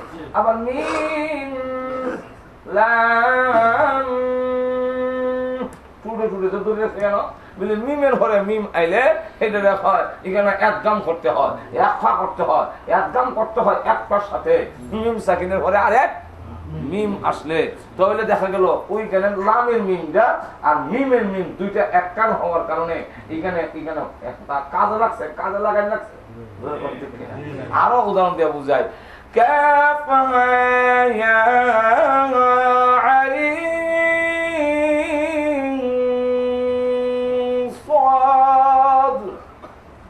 এই যে আইন না হলো গেলাম যে একটা করলাম একটা হইলাম কই বলে একটা আইন বানান করতে আইন ইয়া নুন এই 3 অক্ষর লাগছে আর নুনটা সাকিন হওয়ার পরে 6 অক্ষর আসছে, সুতরাং এখানে একটা করতে হয় আইন তো কামো লাগছে। এই কারণে তাফসীরে ইবনে কাসির বলেন আলিফ লাম মিম কে উচ্চারণ করলে কমের পক্ষে তার আমলনামায় 30টা নেকি লিখে দেওয়া হয়। আপনারা 90 তাফসীর ইবনে কাসির বলেন 90 আদা হচ্ছে 90টা নেকি পাওয়া যায়। আপনারা বলতে পারেন না বুঝলে সওয়াব হইতো কেমনে? এটা আমি উদাহরণ দিয়ে বুঝাইতাম নি, এক্সাম্পল। আল্লাহ আমরা দেশে অনেকে আছে বুঝে না, কিন্তু একটা গ্লাসের মধ্যে পয়জন লেখা আর এটার ভিতরে 20 রাখিয়া ইংরেজিতে লেখা তুইছে পয়জন। তো আমরা দেশের মানুষ তো অনেক আছে ইংলিশ বুঝবো দূরের কথা, শুদ্ধ বাংলাও বোঝে না। একবার কোর্টও গেছে সাক্ষী দিত, জজের সামনে জিজ্ঞাসা স্যার ইংলিশ কমো না বাংলা কমো? জজের সামনে গ্রাম থেকে আইসে বেটা হয় ইংলিশ কমো না বাংলা করবো, তখন জজের সামনে দাঁড়াইয়া তখন কয় ঠিক আছে আমি ইংলিশ বুঝি আপনি ইংলিশ বলেন। এমনি কয় আমি দেখি আছি সে মারি আছে, আমি দেখি আছি সে মারি আছে, এটা ইংলিশ বুঝলেছে। তুমি বাংলা কও, তখন তারা আঞ্চলিক ভাষা হয় আগ দেখছি ওই মাছ, তখন জজে হয় আগেরটা ইংলিশ না হয় একটা ইংলিশ।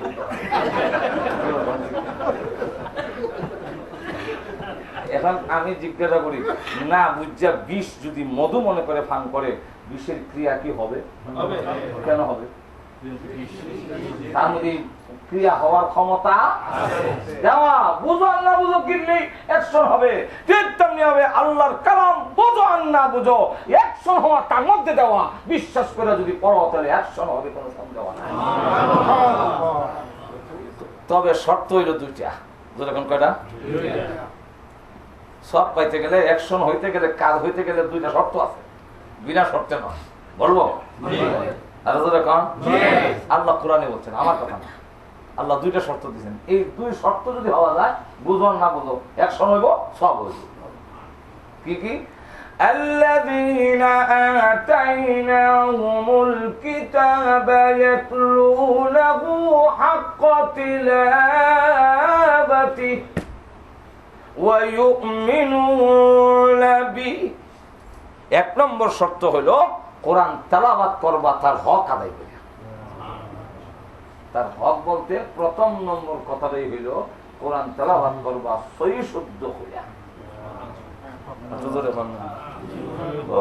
আলহামদুলিল্লাহ হইলে দেখছি কই কইলাম শিফা হয়, কোনো শিফা নেই। কেমনে পড়ছেন বলে আলহামদুলিল্লাহ রাবে কেমন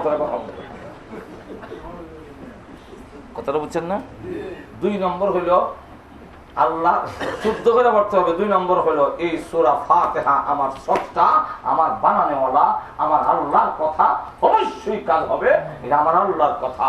এমন ইয়াকিন আর বিশ্বাস নিয়া সৌভিরা করে দেখো, এখনো অ্যাকশন হবে, সন্দেহ নাই।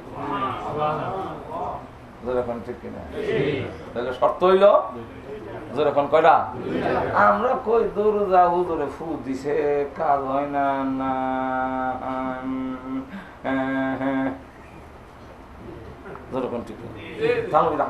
সামনে একজন লোকিয়া হুজুর ফেরে বেদনা করতেছে, একটু বুঝবেন হুজুর কোরআন আয়াত করে ফু দিলেন। এখানে ছিল একজন নাস্তিক প্রফেসর, সে ডাক দিয়ে হয় মৌলভী সাহেব, এই বিজ্ঞানের যুগেও কি আপনাদের এই বাটপারি এখনো চলে? কি বাটপারি করলাম বলে বেটার পেটের ভিতরে ব্যথা, আপনি ফু মারলেন, আপনার ফু বাতাসটা মুক্ত বাতাসের সাথে মিশে গেছে, আপনার মুখের ফু কি বেটার পেটের ভিতরে গেছে, ইনজেকশন দেওয়ার দরকার, ট্যাবলেট ক্যাপসুল দেওয়ার দরকার, তা না হলে কি উনি তখন বলেন থানবী রহমত থানবী তো হাকিমুল উম্মাত, উনি বলেন হ্যাঁ আমি তো শুনছি আপনি একজন প্রফেসর, কিন্তু আপনার এখনের কথায় বোঝা যায় আপনি বড় একটা গাধা। গাধা প্রফেসর বলে খুশি হবো কই তুই শরীরের মধ্যে কম্পন সৃষ্টি হয়েছে, চেহারার রং পরিবর্তন। কতক্ষণ পরে আবার থানবী রহমত জিজ্ঞাসা করেন প্রফেসর সাহেব আমার কথায় কি আপনি কষ্ট হয়েছেন? আবার কাটা গায়ে লেবুর রস দেন না, গাধা কইছেন কষ্ট হবে না? ভাই আমি তো দূর থেকে গাধা বলছি, আমার মুখের বাতাস তো মুখের বাতাস মিশে গেছে, আপনার পেটের ভিতরে ধাক্কা দিয়ে বলি নেই তো। আমি একটা মানুষ, আমার কথার যদি আসর এরকম হয়, আপনার চেহারার রং পরিবর্তন করে, দেহের মধ্যে কম্পন সৃষ্টি করে, আহকামুল হাকিমিনের কথার কি কোনো আসর নাই? আমরা যদি সুবহানাল্লাহ কিছু জোরে ফেলবে, আল্লাহু আকবার। আচ্ছা গেল একটা, আরেকটা উদাহরণ দিয়ে শেষ করলি তুমি, আরেকটা উদাহরণ দিয়ে দিতাম নি, আরেকটা এক্সাম্পল দিতাম নি এই ব্যাপারে, আরেকটা এই ব্যাপারে আরেকটা এক্সাম্পল দিয়ে এই সাবজেক্টটা শেষ সামনে দিতাম, শোনা বুঝছেন না? আরেকটা এক্সাম্পল হলো আমাদের বাংলাদেশে মাহফিল হয় মাঠে, খোলা মাঠে, আর মশা তো বাংলাদেশ দখল, সাইডে যে একজন বসছে ওনার মশা ধরে, ওই লোককে একটা ঘাস উঠাই আনছে যাতে মশা তাপাইয়া মারতে না হয়, তাপাইয়া মারতে গেলে কামড় মারলে মারণ লাগে, কারণ এর আগে বোঝা যায় না মশা, কামড় দিয়ে গেছে আর মারিলাম ওই লোক, এই জন্য একটা ঘাস উঠাই আনছে আগ থেকে মশা দূরে থাকে, কিন্তু এই গাছটা চিনছে না, যেখানে লাগা সেখানে চুলকা।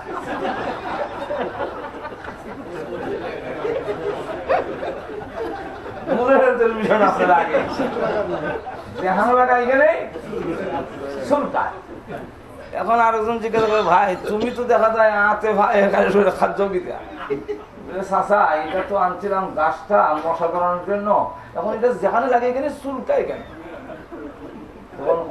সুতরা গাছ নিয়ে সুতরা গাছ ছিলেন তো আমরা, যেখানে লাগে বুঝোক আর না বুঝোক, চিনোক আর না চিনোক, লাগাইলে চুলকাইব নি? গাছটা কার সৃষ্টি? লাগাইলে চুলকানির ক্ষমতা কার দেওয়া? তাহলে একটি গাছের মধ্যে আল্লাহর সৃষ্টি, একটি মাখলুকের মধ্যে এই ক্ষমতা দেওয়া, চিনো আর না চিনো, বুঝো আর না বুঝো, লাগাইলে যদি চুলকায়, কোরআন শরীফ আল্লাহর কার্য নয়, আল্লাহর মাখলুক নয়, আল্লাহর সিফাত, আল্লাহর অংশ, অতএব সেই কোরআন বুঝো আর না বুঝো ইয়াকিনের সাথে যদি লাগাও তোমারও অ্যাকশন হবে। তাই আল্লাহ তার নবীকে বলেন এই জাতিকে পরিবর্তন করতে লাগে দিল পরিবর্তন করেন, যখন ঠিক কিনা? আর এই দিল পরিবর্তন করতে গেলে আমার কালামের তেলাওয়াত লাগবে, যখন ঠিক কিনা? তাই প্রথম দায়িত্ব তেলাওয়াত যদি ঘরে চলে, আল্লাহর কসম এখনো কই, আমাদের ঘরে আজকে টেলিভিশন আছে, আমাদের ঘরে দুঃখের সাথে বলতে হয় যে মুসলমানের এমন কোন ঘর নাই এটার ভিতরে এই বাস্কটা আচ্ছা তো দেখেন না এই 24 ঘন্টা আপনার দেশে তো একটা সিস্টেম আছে আলহামদুলিল্লাহ বাবা, এটা 24 ঘন্টাই চালানো যায়। ঘুমাই গেছেন না আপনার এই বাস তো 24 ঘন্টাই চলে, 3টার সময় না না কিছু হানা কমেন তো।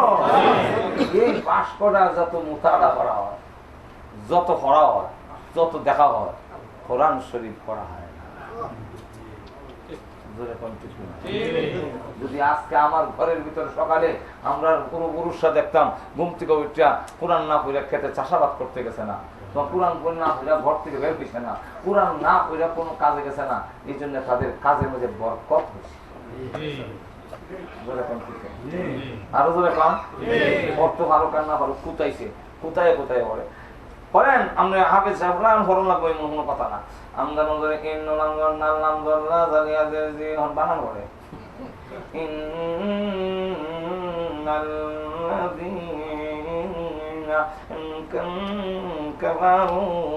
এমন কোথায় কোথায় ঠিক করে যদি করে হাফেজ সাহেব করলে যা সওয়াব, আপনি কোথায় করলে ডাবল সওয়াব।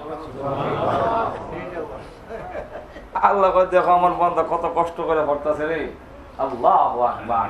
এই ঘরের মধ্যে রহমত হয়, বরকত হয়। সন্তানরা যদি কোরআন শরীফ পড়ে পড়তো, আজকে যদি আমার ঘরে ঘুমাইবার আগে 200 আয়াত কমসে কম পড়ে ঘুমাইতাম, আজকে যদি সকালে ঘুম থেকে ওইটা সূরা ইয়াসিন না হইয়া কেউ ঘর থেকে বের না হইতো, অবশ্যই আমাদের ঘরে শান্তি আসতো। আল্লাহর কসম শান্তি আসবে, কোনো সন্দেহ নাই। সারাদিন ছায়া ছবি নাচ গান আর ইটা দেখবো, দেখে ঘুমাইলো ঘুম থেকে উঠছো, এটা ঘুমাইবার আগো এটা এটা এই ঘরের উপর আল্লাহ কি পরিমাণ রহমত বর্ষিত হইতেছে, শান্তি হইতেছে।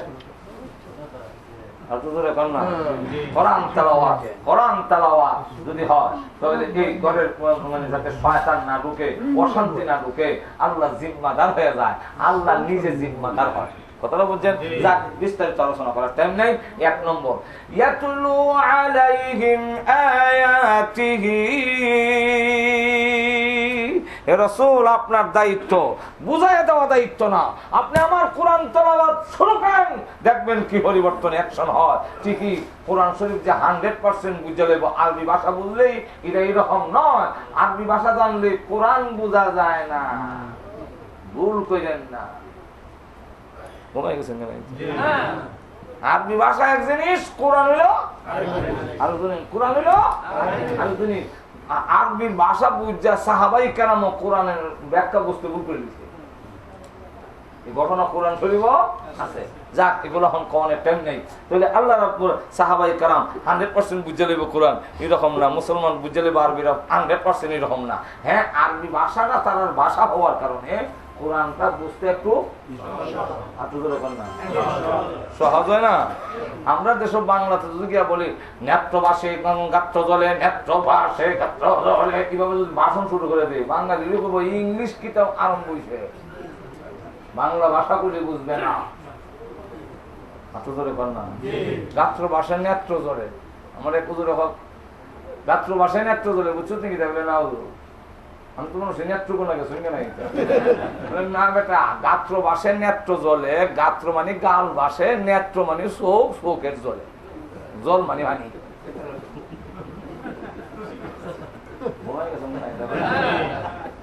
বাংলাও যদি শুদ্ধ বাংলা বলা হয়, আমার বাঙালিরাও বুঝবে না। কোরআন যে ভাষায় যে সাহিত্যে বরানা দিয়েছে, এই সাহিত্যে খালি আরবি ভাষা জানলেই কোরআন 100% বুঝবে, এরকম এরকম নয়। কিন্তু আপনি তেলাওয়াত করেন, অ্যাকশন হবে।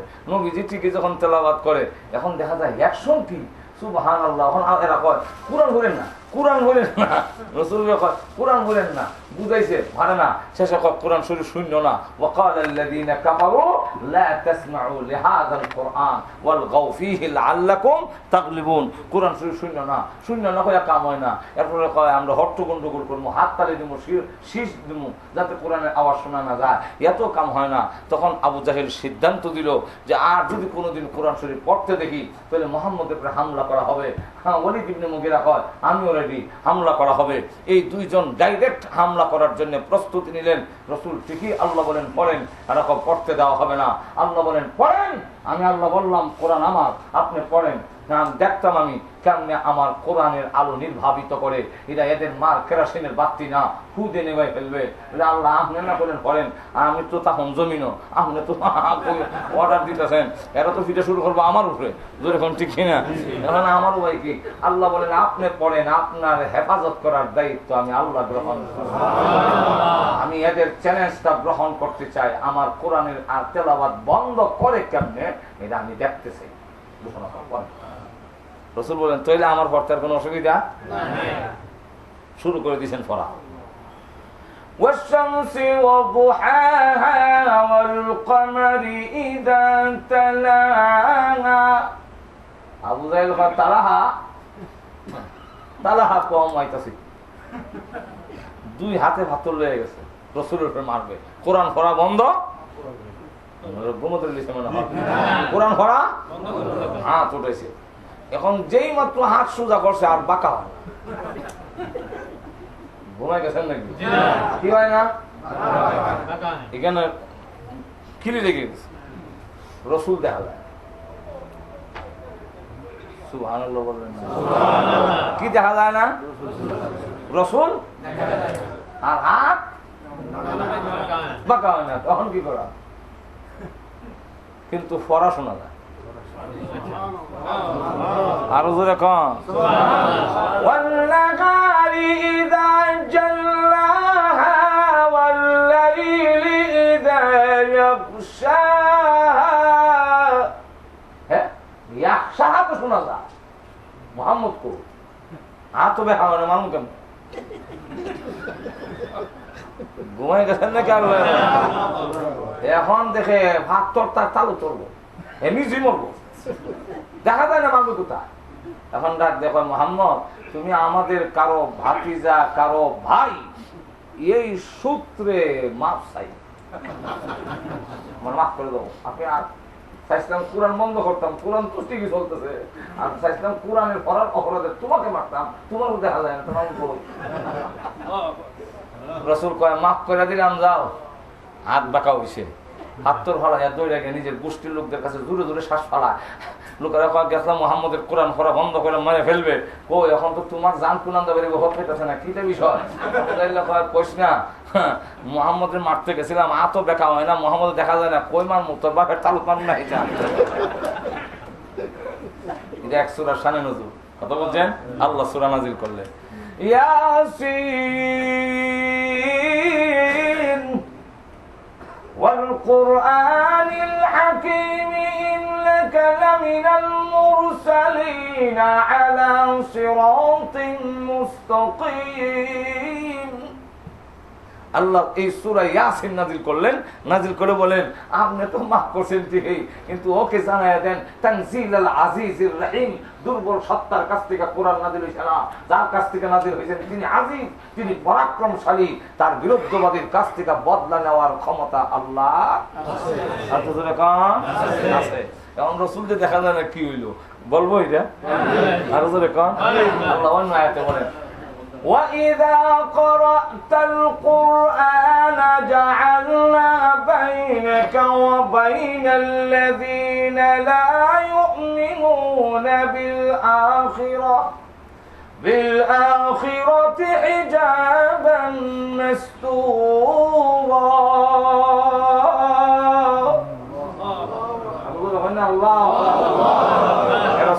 আপনি যখন কোরআন শরীফ পড়েন তখন আপনার আর অবিশ্বাসীর মাঝে আমি আল্লাহ হিজাবাম মাস্তুরা, গোপন পর্দা দিয়ে রাখি। আবু বকর সিদ্দিক রাদিয়াল্লাহু আনহুকে লক্ষ্য করে রাসূল বলেন, আবু বকর হিজাবাম মাস্তুরার ব্যাখ্যা জানো? আল্লাহু আ'লাম রাসূলুহু। ওই দেখেন আরবি জানলে যদি জেনে নিত, আবু বকর সিদ্দিকের মতো সাহাবী কয় আল্লাহু আ'লাম রাসূলুহু, হিজাবাম মাস্তুরা তো বুঝলাম না।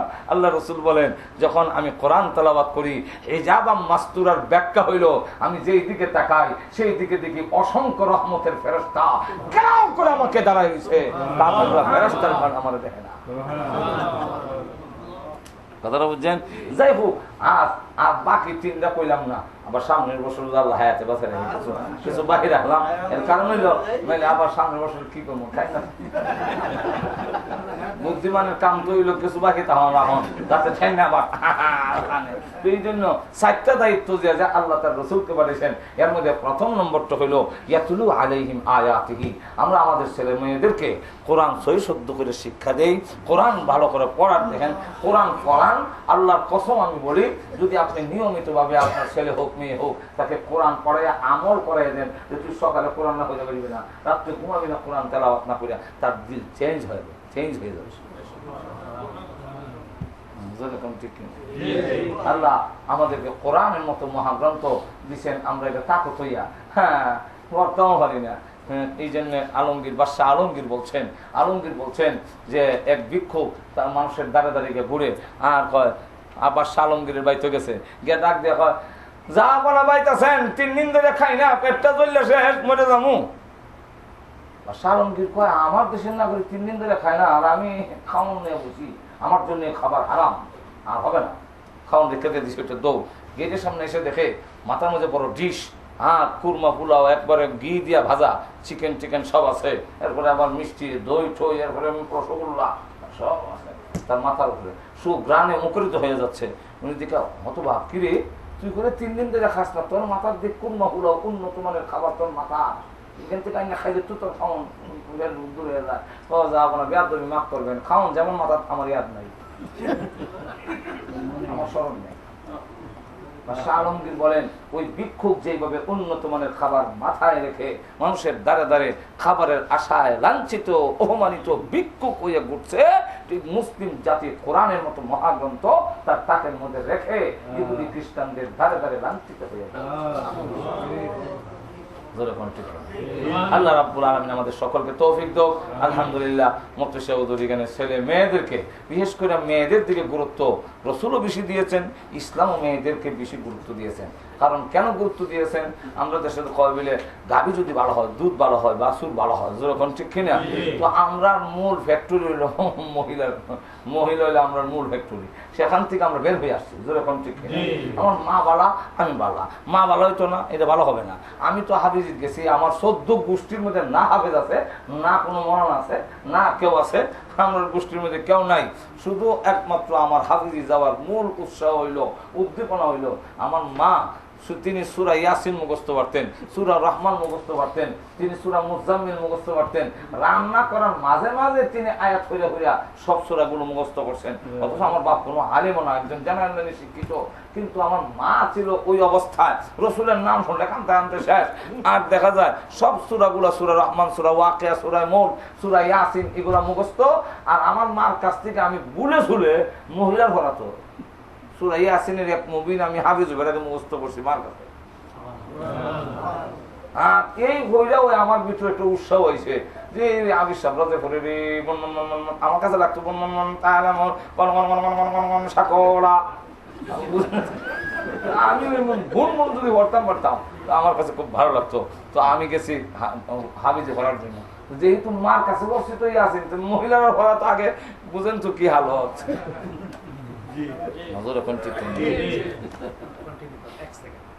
একবার পর একটা গাড়ি এখানে আছে FHJ, তার হলো 4275 plate number, new York, alarm বাজছে। অ্যালার্ম বাজে, কোনো বাইরে থাকলে মেহরবানি করে একটু দেখে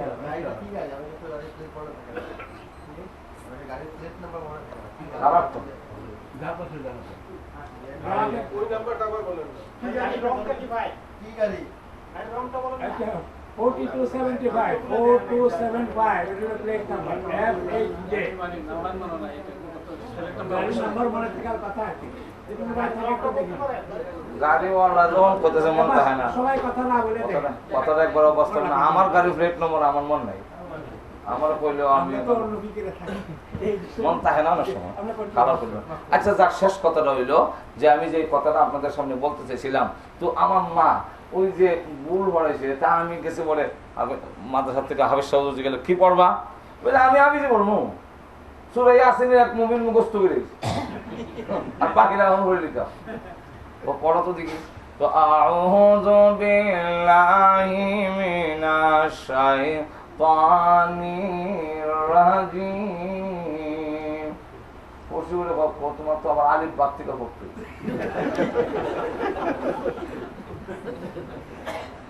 আবার আলিফ বাদ থেকে হইলে শুরু হয়ে যাইলাম, কিন্তু মূল প্রেরণা হলো আমার মা। এরপরে দেশে বলতে আমি করি, এখানে দেখা যায় 1-2 বেলা খাওয়ান, এক বেলা হইলো মোটামুটি রুটি, আর এক বেলা আসরের পরে ভাত। আর আমি রুটি আগে খাইতাম পারতাম, এখন খাইতাম পারি, ডায়াবেটিস হয়ে গেছে তখন, তো রুটি এখন রুটি খেতে পারি না। টাঙ্গের মধ্যে আমার মধ্যে জমা করছি যে কোনোদিন সুযোগ পেলে মারে দেখা ইটা খাইয়া বড় যায়নি, তখন মা করবো এই গেলা খাইয়া বরম দোকান নেই, ভাই খাইব যা বলা শেষ। আমার মা ঢাকা গেল আমার মামার বাসাতে বেড়াইতে, আর আমি খুব চুরি করে না দেখে রুটি সব পাঞ্জাবির নিচে লুকাইছি, লুকাই আমি উঠছি বাড়িতে। মা দেখালাম ইটা খাইয়া বড় যায়, আমি ভাবলাম আমার মা তো থাক আর দেখাম নাই, আমি যখন কালকে যাবো না আমার সাথে লইব, আমার করণ লাগবে না। কারণ করবার সময় তো কত যে আবির সাহেবের বদ্ধ করছি, আল্লাহ মাফ করো, বহন দোয়া করি, কি সময় কইতাম আল্লাহ ঠান্ডা হওয়ার না করে যে কষ্ট লাগতো আমার, তখন যাক এখন আমার দোয়ার খবর। এমনই অবস্থায় মা যদি কয় বলে আর ভালো লাগবে না, তোদের গেলাম আর ভালো লাগলো না, কথা বুঝছেন না। এই আমার মা রুটি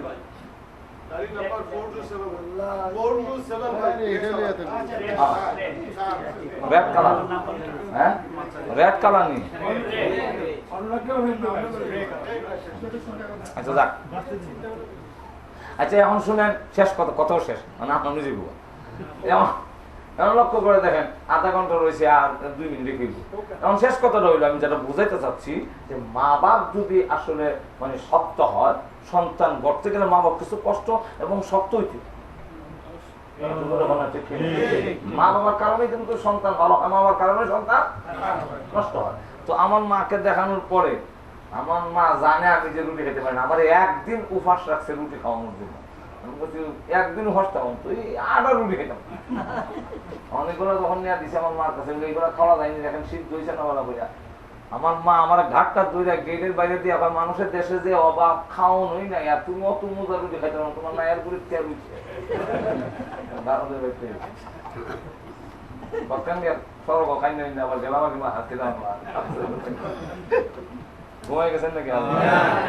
এখন পরে আমার মা বাড়িতে এসে ইচ্ছা মতে কাঁদছেন,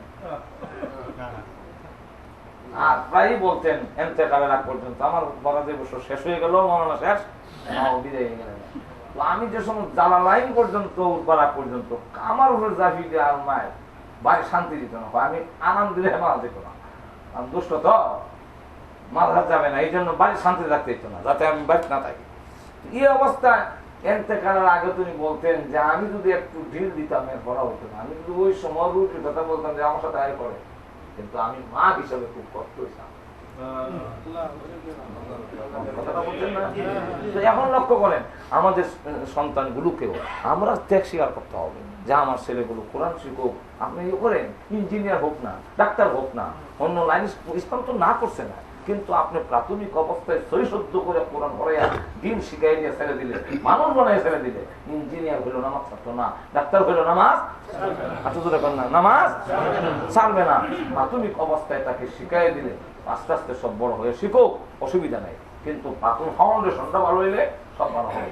এই জন্য আমাদের ছেলে মেয়েগুলোকে রক্ষা করার জন্য বেশি পরিশ্রম করতে হবে। আল্লাহ আমাদের সকলকে তৌফিক দান করুন।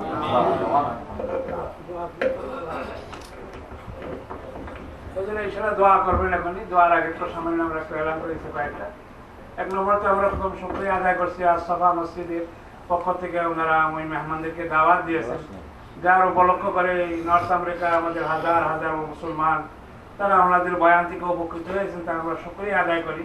এবং নতুন মসজিদ তৈরি হইতেছে, আমরা সবাই চেষ্টা করি যতটুকু পারি একজন মুসলমান হিসেবে আমাদের যে দায়িত্ব রয়েছে জান মালের মাধ্যমে সেই মসজিদের কাজ যদি কমপ্লিট হয়, যেন সকলের কাছে আমরা অনুরোধ রাখতেছি, যার যেমন তৌফিক হয় মসজিদের কাজকে পুরা করার জন্য আমরা সহযোগিতা করব।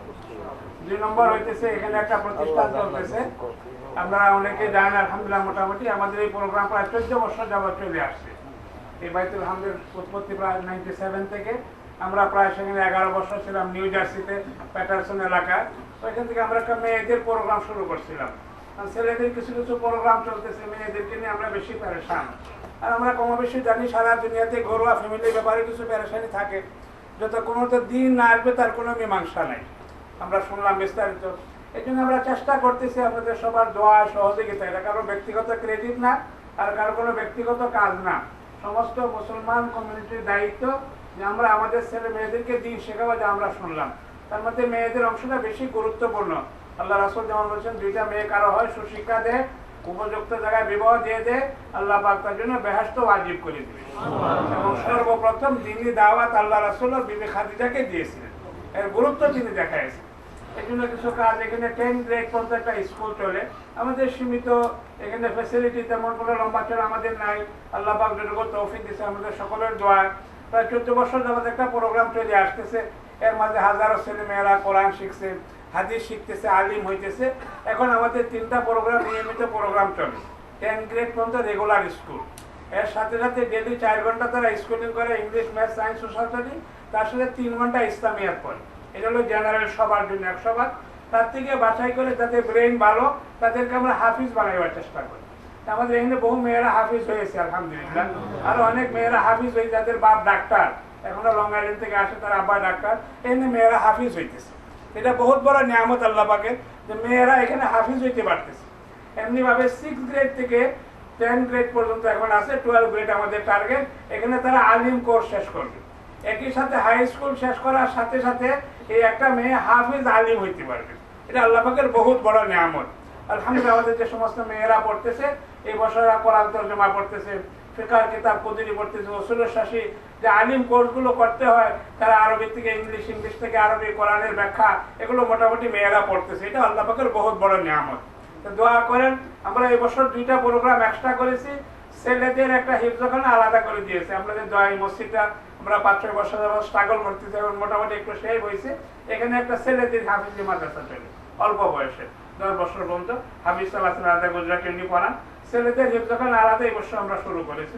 আর মেয়েদের জন্য ফুল টাইম আলিম কোর্স, ওদের অনলাইনে হাই স্কুল হয়, আর বাকি পড়ার সময়টুকু আমরা তাদেরকে কোরআনের তরজমা, অন্যান্য সমস্ত কিতাবাদি পড়াই। এই 2টা কোর্স আমরা এই বছর এক্সট্রা করেছি, ফুল টাইম আলিম কোর্স মেয়েদের জন্য, আর ছেলেদের জন্য আলাদা হিফজখানা।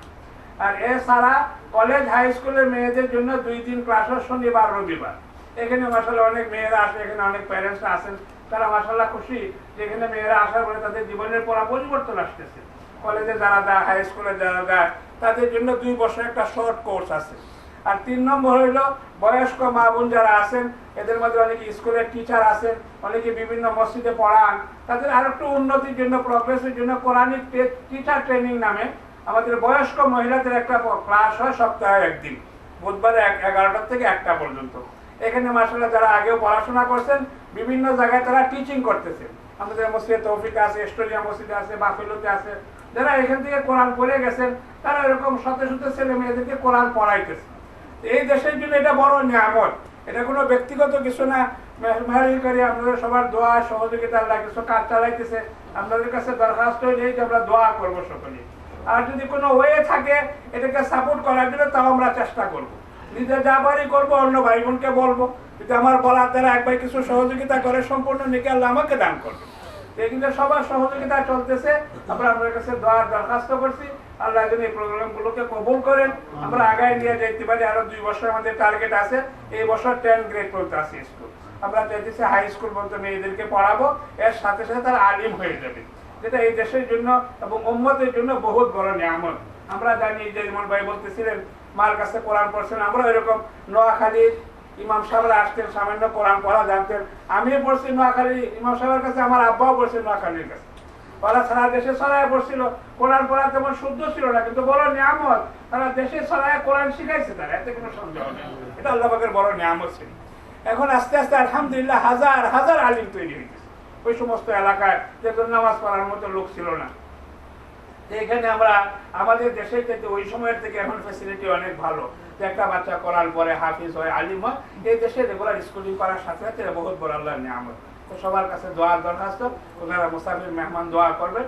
আপনাদের কাছে যদি আমাদের আন্তরিক সহযোগিতা থাকে, দুনিয়ার কোনো কাজ কষ্টকর হয় না, সব কাজই সহজ হয়ে যায়। যেমন আমরা কোরবানির কথা শুনতেছিলাম, তাহলে ওই আমেরিকার মতো জায়গায় 500-র মতো ইসলামিক স্কুল আছে, হাজার হাজার ছেলে মেয়ে নামাজ কালাম পড়তেছে। আমাদেরই লক্ষ লক্ষ ছেলে মেয়ে স্কুল কলেজে জুমার নামাজ পড়তে পারে না, এখন আসলে এরকম বহু লক্ষ লক্ষ ছেলে মেয়ে মুসলমানদের আমাদের অবহেলার কারণে যদি আমরা অ্যাপ্লাই করি সরকারের ভাবেও সিটির কাছে যে আমরা জুমার দিন ছুটি 1টা থেকে 1 থেকে 1:30 আমরা চাই, কি বলেন, এটা অ্যাকসেপ্টেবল, কোনো অসুবিধা নেই। লক্ষ লক্ষ ছেলে মেয়ে এই জমিনের উপরে জুমার নামাজ আদায় করতে পারে, কিন্তু সেটা আমাদের এরকম উদ্যোগ নাই। নিউ জার্সিতে সামান্য কিছু ওলামারা উদ্যোগ নিয়েছিল, হালাল বীজ পাস দিচ্ছে। আমরা ওই যে লয়ার আছিল সোহাইব, এখন জজ হয়ে গেছে, পরে আমেরিকাতে 2 জন মুসলিম জজ আছে, তার মাধ্যমে গভর্নরের মাধ্যমে বহু মিটিং হয়েছে। কয়েক বছরের চেষ্টার পরে নিউ জার্সিতে সর্বপ্রথম যে নর্থ আমেরিকা হালাল বিল পাস হয়েছে। কেউ যদি হালাল বলে হারাম বিক্রি করে সে জরিমানা হবে, তার সে অপরাধী। এগুলো মুসলমানদের চেষ্টা চলতেছে। প্যাটারসন, সাউথ প্যাটারসন আগে শোনাইছিলাম কালগুজারি, 60% মুসলমান স্টুডেন্ট আছে, ওইখানে স্কুলের পক্ষ থেকে হালাল ফুড সার্ভ করা হয়। মুসলমানের মেজরিটি। এরকম হসপিটাল আছে, বার্নার্ড হসপিটালে, বিভিন্ন হসপিটালে হালাল ফুড দেওয়া হয়। মুসলমান যদি চেষ্টা করে, আল্লাহ পাক আমাদেরকে একটু কবুল করে, আমরা একটু ইউনাইটেড হইতে পারি, একটু সিরিয়াস হই। আমাদের মধ্যে বহু লোকের আছে মিলিয়ন মিলিয়ন ডলার বাড়ি কিনে রাখছে, থাকার মতো লোক নাই, স্বামী স্ত্রী 2 জন, ছেলে মেয়েরা লেখাপড়া করে বাইরে চলে গেছে, এরকম হাজারো ঘটনা আমাদের জানা আছে। কিন্তু আমরা বহু কষ্টের মাধ্যমে 2টা রুম আমরা পাই না যে বাচ্চাদেরকে একটু ভালোভাবে একটু ফেসিলিটি পড়াইতে পারি। অনেক বাচ্চা আসে চলে যায়, খুব লিমিটেড ফেসিলিটি।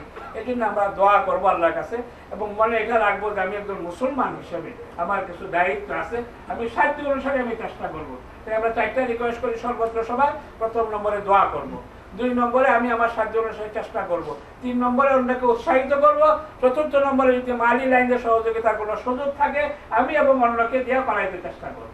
ইনশাআল্লাহ এই দেশে যে প্রতিষ্ঠানগুলো চলতেছে এগুলো চলবে। আল্লাহ পাক কিয়ামত পর্যন্ত সদকায়ে জারিয়া হিসাবে এগুলো কবুল করেন। এগুলো সবার কাছে দোয়ার দরখাস্ত। এবং 5 ওয়াক্ত নামাজ হয়, ইমাম সাহেব আছে আমাদের, জুমার নামাজ হয়, 5 ওয়াক্ত নামাজ হয়, স্যাটারডে সানডে আপনারা ছেলে মেয়েদেরকে পাঠাবেন এবং নিয়মিত আমরা নামাজের জন্য আসতে পারি, আল্লাহ যদি তৌফিক দেয়।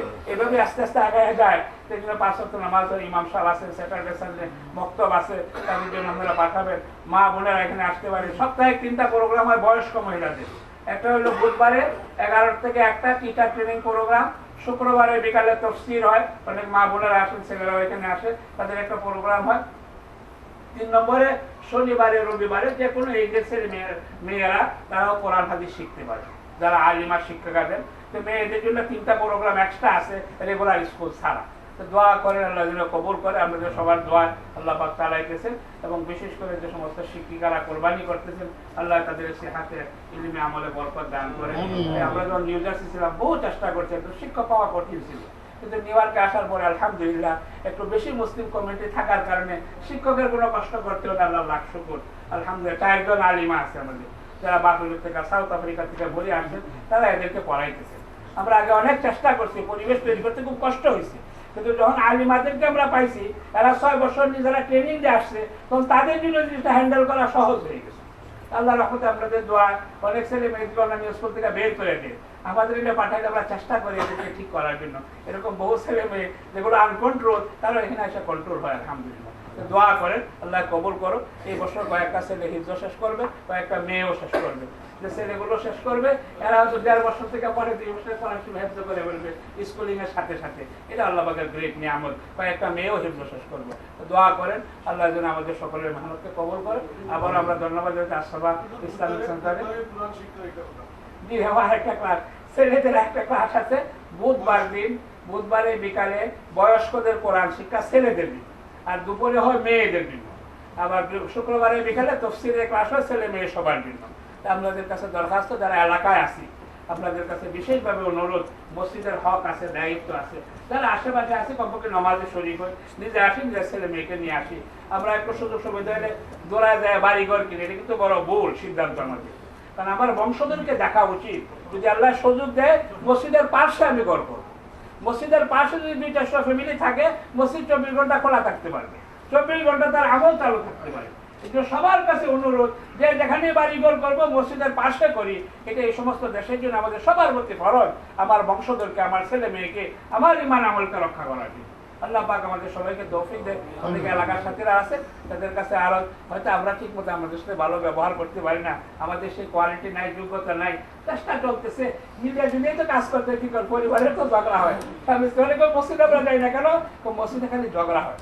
তাই বলেন যে বাবা স্বামী স্ত্রী কতদিন ঝগড়া হয়, কেউ বাড়ি ঘর ছাড়ছেন কিনা, কি করেন, জীবের সাথে তো খুব ঝগড়া হয়, কিন্তু বাড়ি ঘর ছাড়ে না, ঝগড়া করে করেও থাকে। এটা কোনো অজুহাত না, এগুলো তো মানুষ মতো দোষ থাকে, ইমাম সাহেব এত যোগ্য না বা তার মধ্যে এত ভালো গুণ নাই, এগুলো তো হইতেই পারে, কিন্তু আমার যে উদ্দেশ্য সেটা আমার সফল করতে হবে। এই জন্য আল্লাহ পাক আমাদের সবাইকে তৌফিক দেয়, আমাদের কথাবার্তা কষ্ট হলে মাফ করবেন। ওনাদের জন্য বিশেষ করে আমরা দোয়া করি দিলের থেকে অন্তর অন্তঃস্থল থেকে, আল্লাহ পাক ওনার ইলম আমল হায়াত আল্লাহ বরকত দান করুন, সমস্ত উম্মতকে সারা দুনিয়াতে দ্বীনের বাণী পৌঁছানোর আল্লাহ তৌফিক দান করুন, এবং বিশেষ করে বারবার আমাদের এই দেশে আল্লাহ পাক ওনাদেরকে নিয়ে আসুক, এটা আমাদের নিড, আমাদের প্রয়োজন। আল্লাহ পাক ওনাদেরকে বারবার আসার তৌফিক দান করুন। ওনাকে অনুরোধ বলি দোয়া করুন আমার জন্য। অনেকে অসুস্থ আছেন, রোগী বিমার আছেন, কেউ হসপিটালে আছেন, কেউ জেলখানা আছে, বিভিন্ন উদ্দেশ্যে দোয়া চেয়েছেন। আল্লাহ পাক সকলের নিয়ে উদ্দেশ্যকে কবুল করুন। আমরা ইনশাল্লাহ আগামীকাল চলে যাওয়ার নিয়ত ইনশাল্লাহ টিকিট করা। আমরা আচার ব্যবহারে আপনাদের যদি কষ্ট দেওয়া থাকি, আল্লাহ আপনারা আমাদেরকে মাফ করে দিবেন, ক্ষমা সুন্দর দৃষ্টি দেখবেন। হয়তো এমনও হতে পারে আর জীবনে নাও দেখা হয়, আর হয়তো আমি আসবো আপনারা থাকবেন না, কেউ আবার এমন হতে পারে আপনারা থাকবেন আমি আসবো। এই জন্য মাফ করবেন আপনাদের যদি মনে কোনো কষ্ট থাকে। আর 2 নম্বর হলো যদি মরে যায় গেছে দোয়া করি, ঠিক না? আমরা মুখলিস ভাই, ছোট ভাই ওয়াইফ বাংলাদেশে ইন্তেকাল করছেন, আল্লাহ এই মহিলাদের জান্নাত নসিব করুন, দোয়া চাইছেন। আমরা আরো অনেকে দোয়া চাইছেন, অনেকে অসুস্থ আছেন, ক্যান্সার রোগী আছে, কেউ বিভিন্ন রোগী আছে। আল্লাহ আমরা এই রোগের সেবা করে দেখ, এবং আল্লাহ ধৈর্য ধরার শক্তি দেখ, এবং এর বিনিময় অসুস্থ হইলে যে সুস্থ হইয়া ইবাদত বন্দী করলে যা সওয়াব, অসুস্থ হইয়া না করতে পারলে আল্লাহ পক্ষ থেকে সমান সওয়াব দান। এই জন্য আল্লাহ আমরা আমাদের পক্ষ থেকে আমরা ক্ষমা প্রার্থী, মেহমানদের ঠিক করতে পারি না, সবার পক্ষ থেকে আমরা বলতেছি আমাদের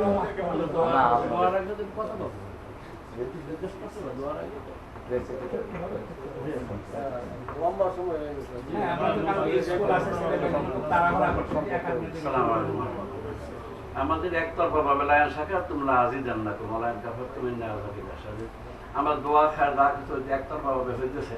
আমি আমার কাছে লক্ষণীয় যে যাদেরও ছেলে আজ 5 সপ্তাহ পর্যন্ত বা আগেও 2বার আসছেন, এই যে নিয়ামত আল্লাহ পাক সামনে তোমরা যদি পরে বলবো তো একটা ইঙ্গিত দেয় যে নিয়ামত আল্লাহ পাক আমাদের সামনে 3 বছর পর্যন্ত আনলেন, এর বিকল্প কি আছে কিনা আমার বুঝে আসে না। আমাদের জন্য বিরাট নিয়ামত না, আমাদেরকে আবার আনবে, কিন্তু আমরা থাকবো। তবে আবার এইখানে যে আসলাম আজকে, সেটা তো আমার মনে হয় যে আসাবার উসিলায় আল্লাহ পাক আনছেন। আমার মনে হয় যে পরবর্তী সময় এই যে প্রতিষ্ঠান, এই প্রতিষ্ঠানের জন্য আসাফাই আল্লাহ রহমান বহু উপকার করবে। এই প্রতিষ্ঠান এখানে যা হইতেছে, এটা একটা মানুষ দ্বারা একটা প্রতিষ্ঠান, একটা পাওয়ার হাউস। আসাবার উসিলায় এখান থেকে আমার মনে হয় যে আজকে একটু কিছু বরকত হওয়া উচিত। আসাবার উসিলায় এই যে মানুষ দ্বারা কারিগরের একটা পাওয়ার হাউস, এখানে কিছু মালিক কিছু মানে একটা আলামত করা উচিত। কিন্তু এই বৈঠকে মানে কোন কাজ 2 দিনের ব্যাপার, আমি জানি না। আসাবার উসিলায় আসাবে যাবে এই প্রতিষ্ঠান, কিন্তু আজকে এই আসাবার উসিলায় এখানে নগদে 1-2-4-5 মিনিট আমার মনে হয় আমার মেয়াদের মাধ্যমে এখানে কোনো মালিক কোনো কথাবার্তা হয়েছে নাকি আর আগে এখানে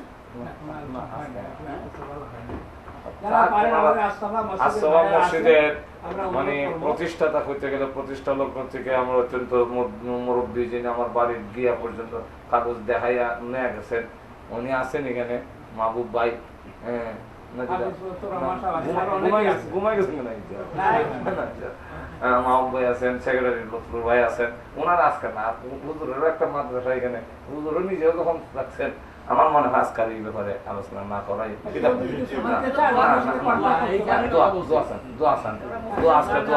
আপনার কাছে দোয়া চাই, আর আশরাফার জন্য দোয়া করেন, আমরাও দোয়া করি, আল্লাহ দোয়া চাই, ওনারা দোয়া চাইতেছেন, আর এই মানুষের জন্য দোয়া চাই, আপনাদের কাছে দোয়া চাই। দুরূদ শরীফ আল্লাহুম্মা সাল্লি আলা সাইয়্যিদিনা মাওলানা মুহাম্মদ ওয়া আলা আলিহি ওয়া আসহাবিহি ওয়া বারিক ওয়া সাল্লিম। আস্তাগফিরুল্লাহ রাব্বি মিন কুল্লি যামবিন ওয়া আতুবু ইলাইহি। লা হাওলা ওয়া লা কুওয়াতা ইল্লা বিল্লাহিল আযীম। বহু উলামায়ে কেরাম আছেন, আমাদের অতীত শ্রদ্ধেয় হযরত মাওলানা অধ্যাপক মুজিবুর রহমান সাহেব দামাত বরকতুল্লাহ আছেন, মুফতি সাহেব আছেন, উলামায়ে কেরাম আছেন, বুজুর্গানে দিন আছেন, অনেকের দোয়া আছে, এবং আমরা এখানে বহুত মুরব্বী গণ্যমান্য আল্লাহ প্রিয় বান্দারা আছেন। আমার প্রত্যেকের কাছে দোয়া চাই, আল্লাহ কার উসিলায় দোয়া কবুল করে বলা যায় না। আলহামদুলিল্লাহ। ربنا ظلمنا أنفسنا ربنا ظلمنا أنفسنا ربنا ظلمنا أنفسنا وإن لم تغفر لنا وترحمنا لنكونن من الخاسرين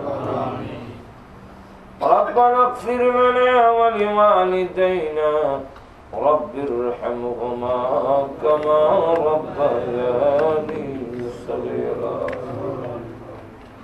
رب ارحمهما كما ربياني صغيرا رب العالمين সারা জীবনের গুনার বোঝা মাথায় নিয়ে আলিম ওলামা নিয়ে সাদাদারি ওয়ালা মুরব্বি নিয়ে নওজোয়ান ভাইদেরকে নিয়ে মাসুম বাচ্চা নিয়ে পর্দার আড়ালের নেককার মা বোনদেরকে নিয়ে আমি গুনাহগার মুসাফির অবস্থায় হাত বাড়াইলাম মেহেরবানি করে জিন্দেগির গুনাহ মাফ করে দাও আল্লাহ আমরা নিমক হারাম অসংখ্য অগণিত নিয়ামত খাইয়াও তোমার নাফরমানি করে করে জীবন ধ্বংস করে দিয়েছি আল্লাহ জানি না কোন দিন কাফনের কাপড় গায়ে লেগে যায় কোন দিন জানি গো মাথায় বুকে পায়ে বাঁধ দিয়ে প্যাকেট করে ফেলে যেদিন আমাদেরকে কবরে রেখে দিবে আল্লাহ কবরের কোন সামান নাই কি লইয়া যাবে রব্বুল আলামিন দুনিয়াতে একটা মশার কামড় বরদাস্ত করতে পারি না তোমার রাসূল বলেছেন ৯৯টা সাপ দেওয়া হবে ওই সাপ বিচ্ছুর করে আমাদেরকে যেদিন রেখে দেওয়া হবে মেহেরবানি করে আমাদের কবরকে তুমি জান্নাতের বাগান বানাইয়া দিও আল্লাহ দুনিয়াতে একটা বেত্রা আঘাত সইতে পারি না তোমার রাসূল বলেছেন এমন গুর্জ মারবে লাউ জরাবাবি খান জাবালা পাহাড়ে মারলে পাহাড় জায়গা থেকে উড়ে যাবে আল্লাহ ওই সব বিচ্ছুর করে আল্লাহ আমাদেরকে যেদিন রাখা হবে আল্লাহ ফেরেশতার গুর্জর আঘাত থেকে আমাদের হেফাজত করো আল্লাহ যেদিন কিয়ামতের মাঠ কায়েম হয়ে যাবে মাথার কাছে সূর্য এসে যাবে জাহান্নামের আগুন লেলিহান জিহ্বা বাড়ে ধরার জন্য যাবে পানি পানি বলে যখন মানুষ চিৎকার দিতে থাকবে যেদিন আপন মা পর্যন্ত পরিচয় দিবে না ওই কিয়ামতের মাঠে আল্লাহ আমাদের সকলকে তোমার আরশের ছায়ার নিচে জায়গা দিও আল্লাহ তোমার নবীর হাতের হাউজে কাউসারের পানি পান করায়ো আল্লাহ তাআলা ওই কিয়ামতের মাঠে আমাদের গুনাহগার বলে ডাক দিও না আল্লাহ আমরা যে কত বড় পাপী কত বড় গুনাহগার সমাজের লোকেরা যদি একজন আরেকজনকে জানতো তবে এই সমাজে আমাদের জায়গা দিত না আল্লাহ যেমনি ভাবে তুমি আমাদের গুনাহগুলো দুনিয়াতে রেখে রেখেছো কিয়ামতের মাঠে আমাদের গুনাহগুলো ডাইকা রাখো প্রকাশ করে আর শরম দিও না রব্বুল আলামিন জাহান্নামের লাকড়ি বানাও না জাহান্নামের আগুন থেকে আমাদের মাপ দিও আল্লাহ জাহান্নামের আগুন থেকে আমাদেরকে ক্ষমা করে দিও রব্বুল আলামিন তুমি যদি আগুন দিয়ে জ্বালাও গো তোমার কোনো লাভ হবে না মাফ করে যদি দাও তোমাকে জিজ্ঞাসা করার অধিকার কারো নাই আল্লাহ মেহেরবানি করে কিয়ামতের মাঠে আমাদেরকে জাহান্নামের আগুন দিয়ে জ্বালায়ো না আল্লাহ জাহান্নামের আগুন হারাম করে দিও আল্লাহ জান্নাত নসিব করে দিও রব্বুল আলামিন আল্লাহ তাআলা আমরা বড় নিজের গুনার উপরে লজ্জিত শর্মিন্দা হয়ে অপরাধীর মতো আসামির মতো তোমার শাহী দরবারে হাজির হয়ে মেহেরবানি করে আমাদের তুমি মাফ করে দাও আল্লাহ আমরা যে উদ্দেশ্য তুলেছি প্রত্যেকের নেক আশা পূরণ করে দাও আল্লাহ আমাদের মধ্যে যারা অসুস্থ আছেন সুস্থ করে দাও আল্লাহ এই মাহফিলে অনেক বেমারি অনেক অসুস্থ আছেন বড় আশা নিয়ে দীর্ঘক্ষণ পর্যন্ত আল্লাহ অসুস্থতা অবস্থায় বসে আছেন আল্লাহ সকল রোগীকে বিমারীকে তুমি শিফা করে দাও আল্লাহ তুমি শিফা করে দাও তোমার দরবারে ভিক্ষা চাই আমাদেরকে শিফা করে দাও আল্লাহ তাআলা প্রভু হে ও মাবুদ তুমি মেহেরবানি করে আমাদের সন্তানগুলোকে নামাজি দিনদার পরেজগার বানায়া দাও রব্বুল আলামিন আমাদের সন্তানগুলোকে হক্কানি আলেম হাফেজ বানায়া দাও দুনিয়া এবং আখিরাতের সন্তানের কারণে আমাদের অপমান করো না আল্লাহ আমাদের মধ্যে যাদের সন্তান আওলাদ নাই আল্লাহ আমরা তো জানি তুমি সন্তান দেনেওয়ালা ইব্রাহিম নবীর ৯৮ বছর বয়সও সন্তান ছিল না আল্লাহ তুমি তাকে সন্তান দিয়ে সুসংবাদ দিয়েছো জাকারিয়া নবীর সন্তান ছিল না তোমার কাছে চেয়েছেন তুমি দিয়েছো মরিয়মের মার কোনো সন্তান ছিল না মরিয়ম দিয়ে তুমি সন্তান দিয়েছো আল্লাহ তোমার দরবারে ভিক্ষা চাইবো আল্লাহ যাদের সন্তান নেই মেহেরবানি করে নেককার সন্তান দান করো হে আল্লাহ তাআলা আমাদের স্বামী স্ত্রীর মধ্যে মিল মহব্বত বাড়ায়া দাও আমাদের পারিবারিক জিন্দেগিতে শান্তি দিয়ে দাও আল্লাহ আজকের এই মাহফিলের আয়োজন যারা করেছেন শ্রম যারা দিয়েছেন টাকা দিয়ে পয়সা দিয়ে সাহায্য করেছেন পরামর্শ দিয়া সকলের জন্য এই মাহফিল নাজাতের ওসিলা বানায়া দাও হে আল্লাহ সমস্ত মসজিদ মাদ্রাসাগুলো কবুল আর মঞ্জুর করো আল্লাহ হে আল্লাহ এই মসজিদ মাদ্রাসায় তুমি কবুল মঞ্জুর করো আল্লাহ তোমার ভান্ডারে অভাব নাই আল্লাহ আমরা তো অভাবী তুমি তো অভাবী নও আল্লাহ যত জরুরত আছে আল্লাহ সকল জরুরত তোমার গায়বী খাজানার থেকে পুরা করে দাও হে আল্লাহ সবাই ইসলামী সেন্টারে তুমি কবুল মঞ্জুর করে নাও যত জরুরত আছে গায়বী খাজানার থেকে পুরা করে দাও হে আল্লাহ এই আমেরিকাতে যত মসজিদ মাদ্রাসাগুলো আছে কবুল মঞ্জুর করে নাও রব্বুল আলামিন হে আল্লাহ তাআলা ও প্রভু আমাদের পক্ষ থেকে লাখ কোটি দুরূদ আর সালাম নবীজির রওজা মুবারকে পৌঁছাইয়া দাও যত মুমিন মুমিনাত কবরে ঘুমাইয়াছেন আল্লাহ সকলের কবরের আযাব মাফ করে দাও হে আল্লাহ তাআলা বিশেষ করে আমরা যারা হাত বানাই না জানি না গো কর্মা নাই আল্লাহ খারাপ বানাই আল্লাহ আমার মা লাইনে উঠাই দিয়ে পৃথিবী থেকে বিদায় হয়ে গেলেন অনেক বছর হয়েছে উনি দুনিয়াতে নাই আব্বাও গত বছর বিদায় হয়ে গেলেন আরো ওইখানে যে মায়েরা আছেন যাদের মা নাই আব্বা নাই আমরা চোখের পানি ছেড়ে দিয়া তোমার দরবারে আল্লাহ যাদের মা বাবা দুনিয়াতে আছেন নতুন জামা কাপড় দিবে মা মা বলে আব্বা আব্বা বলে ডাকবে আমাদের যাদের মা বাবা নাই কাকে আব্বা আব্বা বলে ডাকবো আল্লাহ ইচ্ছা থাকলেও কি দিব দেওয়ার মতো কোনো সুবিধা নাই চোখের পানি ছেড়ে দিয়া গড়াইলাম মা বাবার কবরে জান্নাতের পোশাক পরায়া দাও আল্লাহ মা বাবার কবরকে জান্নাতের বাগান বানায়া দাও আল্লাহ দাদা দাদি নানা নানি শ্বশুর শাশুড়ি আত্মীয় স্বজন যারা কবরে আছেন সকলের কবরকে জান্নাতের বাগান বানায়া দাও উস্তাদ পীর মাশায়েখ যারা দুনিয়াতে নাই জান্নাতের সুউচ্চ মর্যাদা দিয়ে দাও আল্লাহ যিনারা দুনিয়াতে আছেন হায়াতে তয়্যিবা দাও হে আল্লাহ মুখলিস ভাইয়ের ছোট ভাই ওনার ওয়াইফ দুনিয়া থেকে বিদায় হয়ে গেছেন আল্লাহ ওনার জিন্দেগীর অপরাধ মাফ করে দাও কবরকে জান্নাতের বাগান বানায়া দাও আরো যেই ভাইরা আয় আল্লাহ মা বোনেরা পৃথিবীর থেকে বিদায় হয়ে গেছেন ওনাদের কবরকে জান্নাতের বাগান বানায়া দাও আল্লাহ আমাদেরকে মক্কা মদিনা বারবার জিয়ারত করার তৌফিক দাও আল্লাহ যতদিন দুনিয়াতে রাখো তোমার হুকুম তোমার নবীজির তরিকা আদর্শ অনুযায়ী চলার তৌফিক দাও যদি মরণ দাও গো ঈমানের সাথে মরণ দিও বেঈমান বানায়া আমাদের কবর নিও না ربنا تقبل منا إنك أنت السميع العليم وتب علينا إنك أنت التواب الرحيم بقول سبحان ربك رب العزة عما يصفون وسلام على المرسلين والحمد لله رب العالمين آمين برحمتك يا أرحم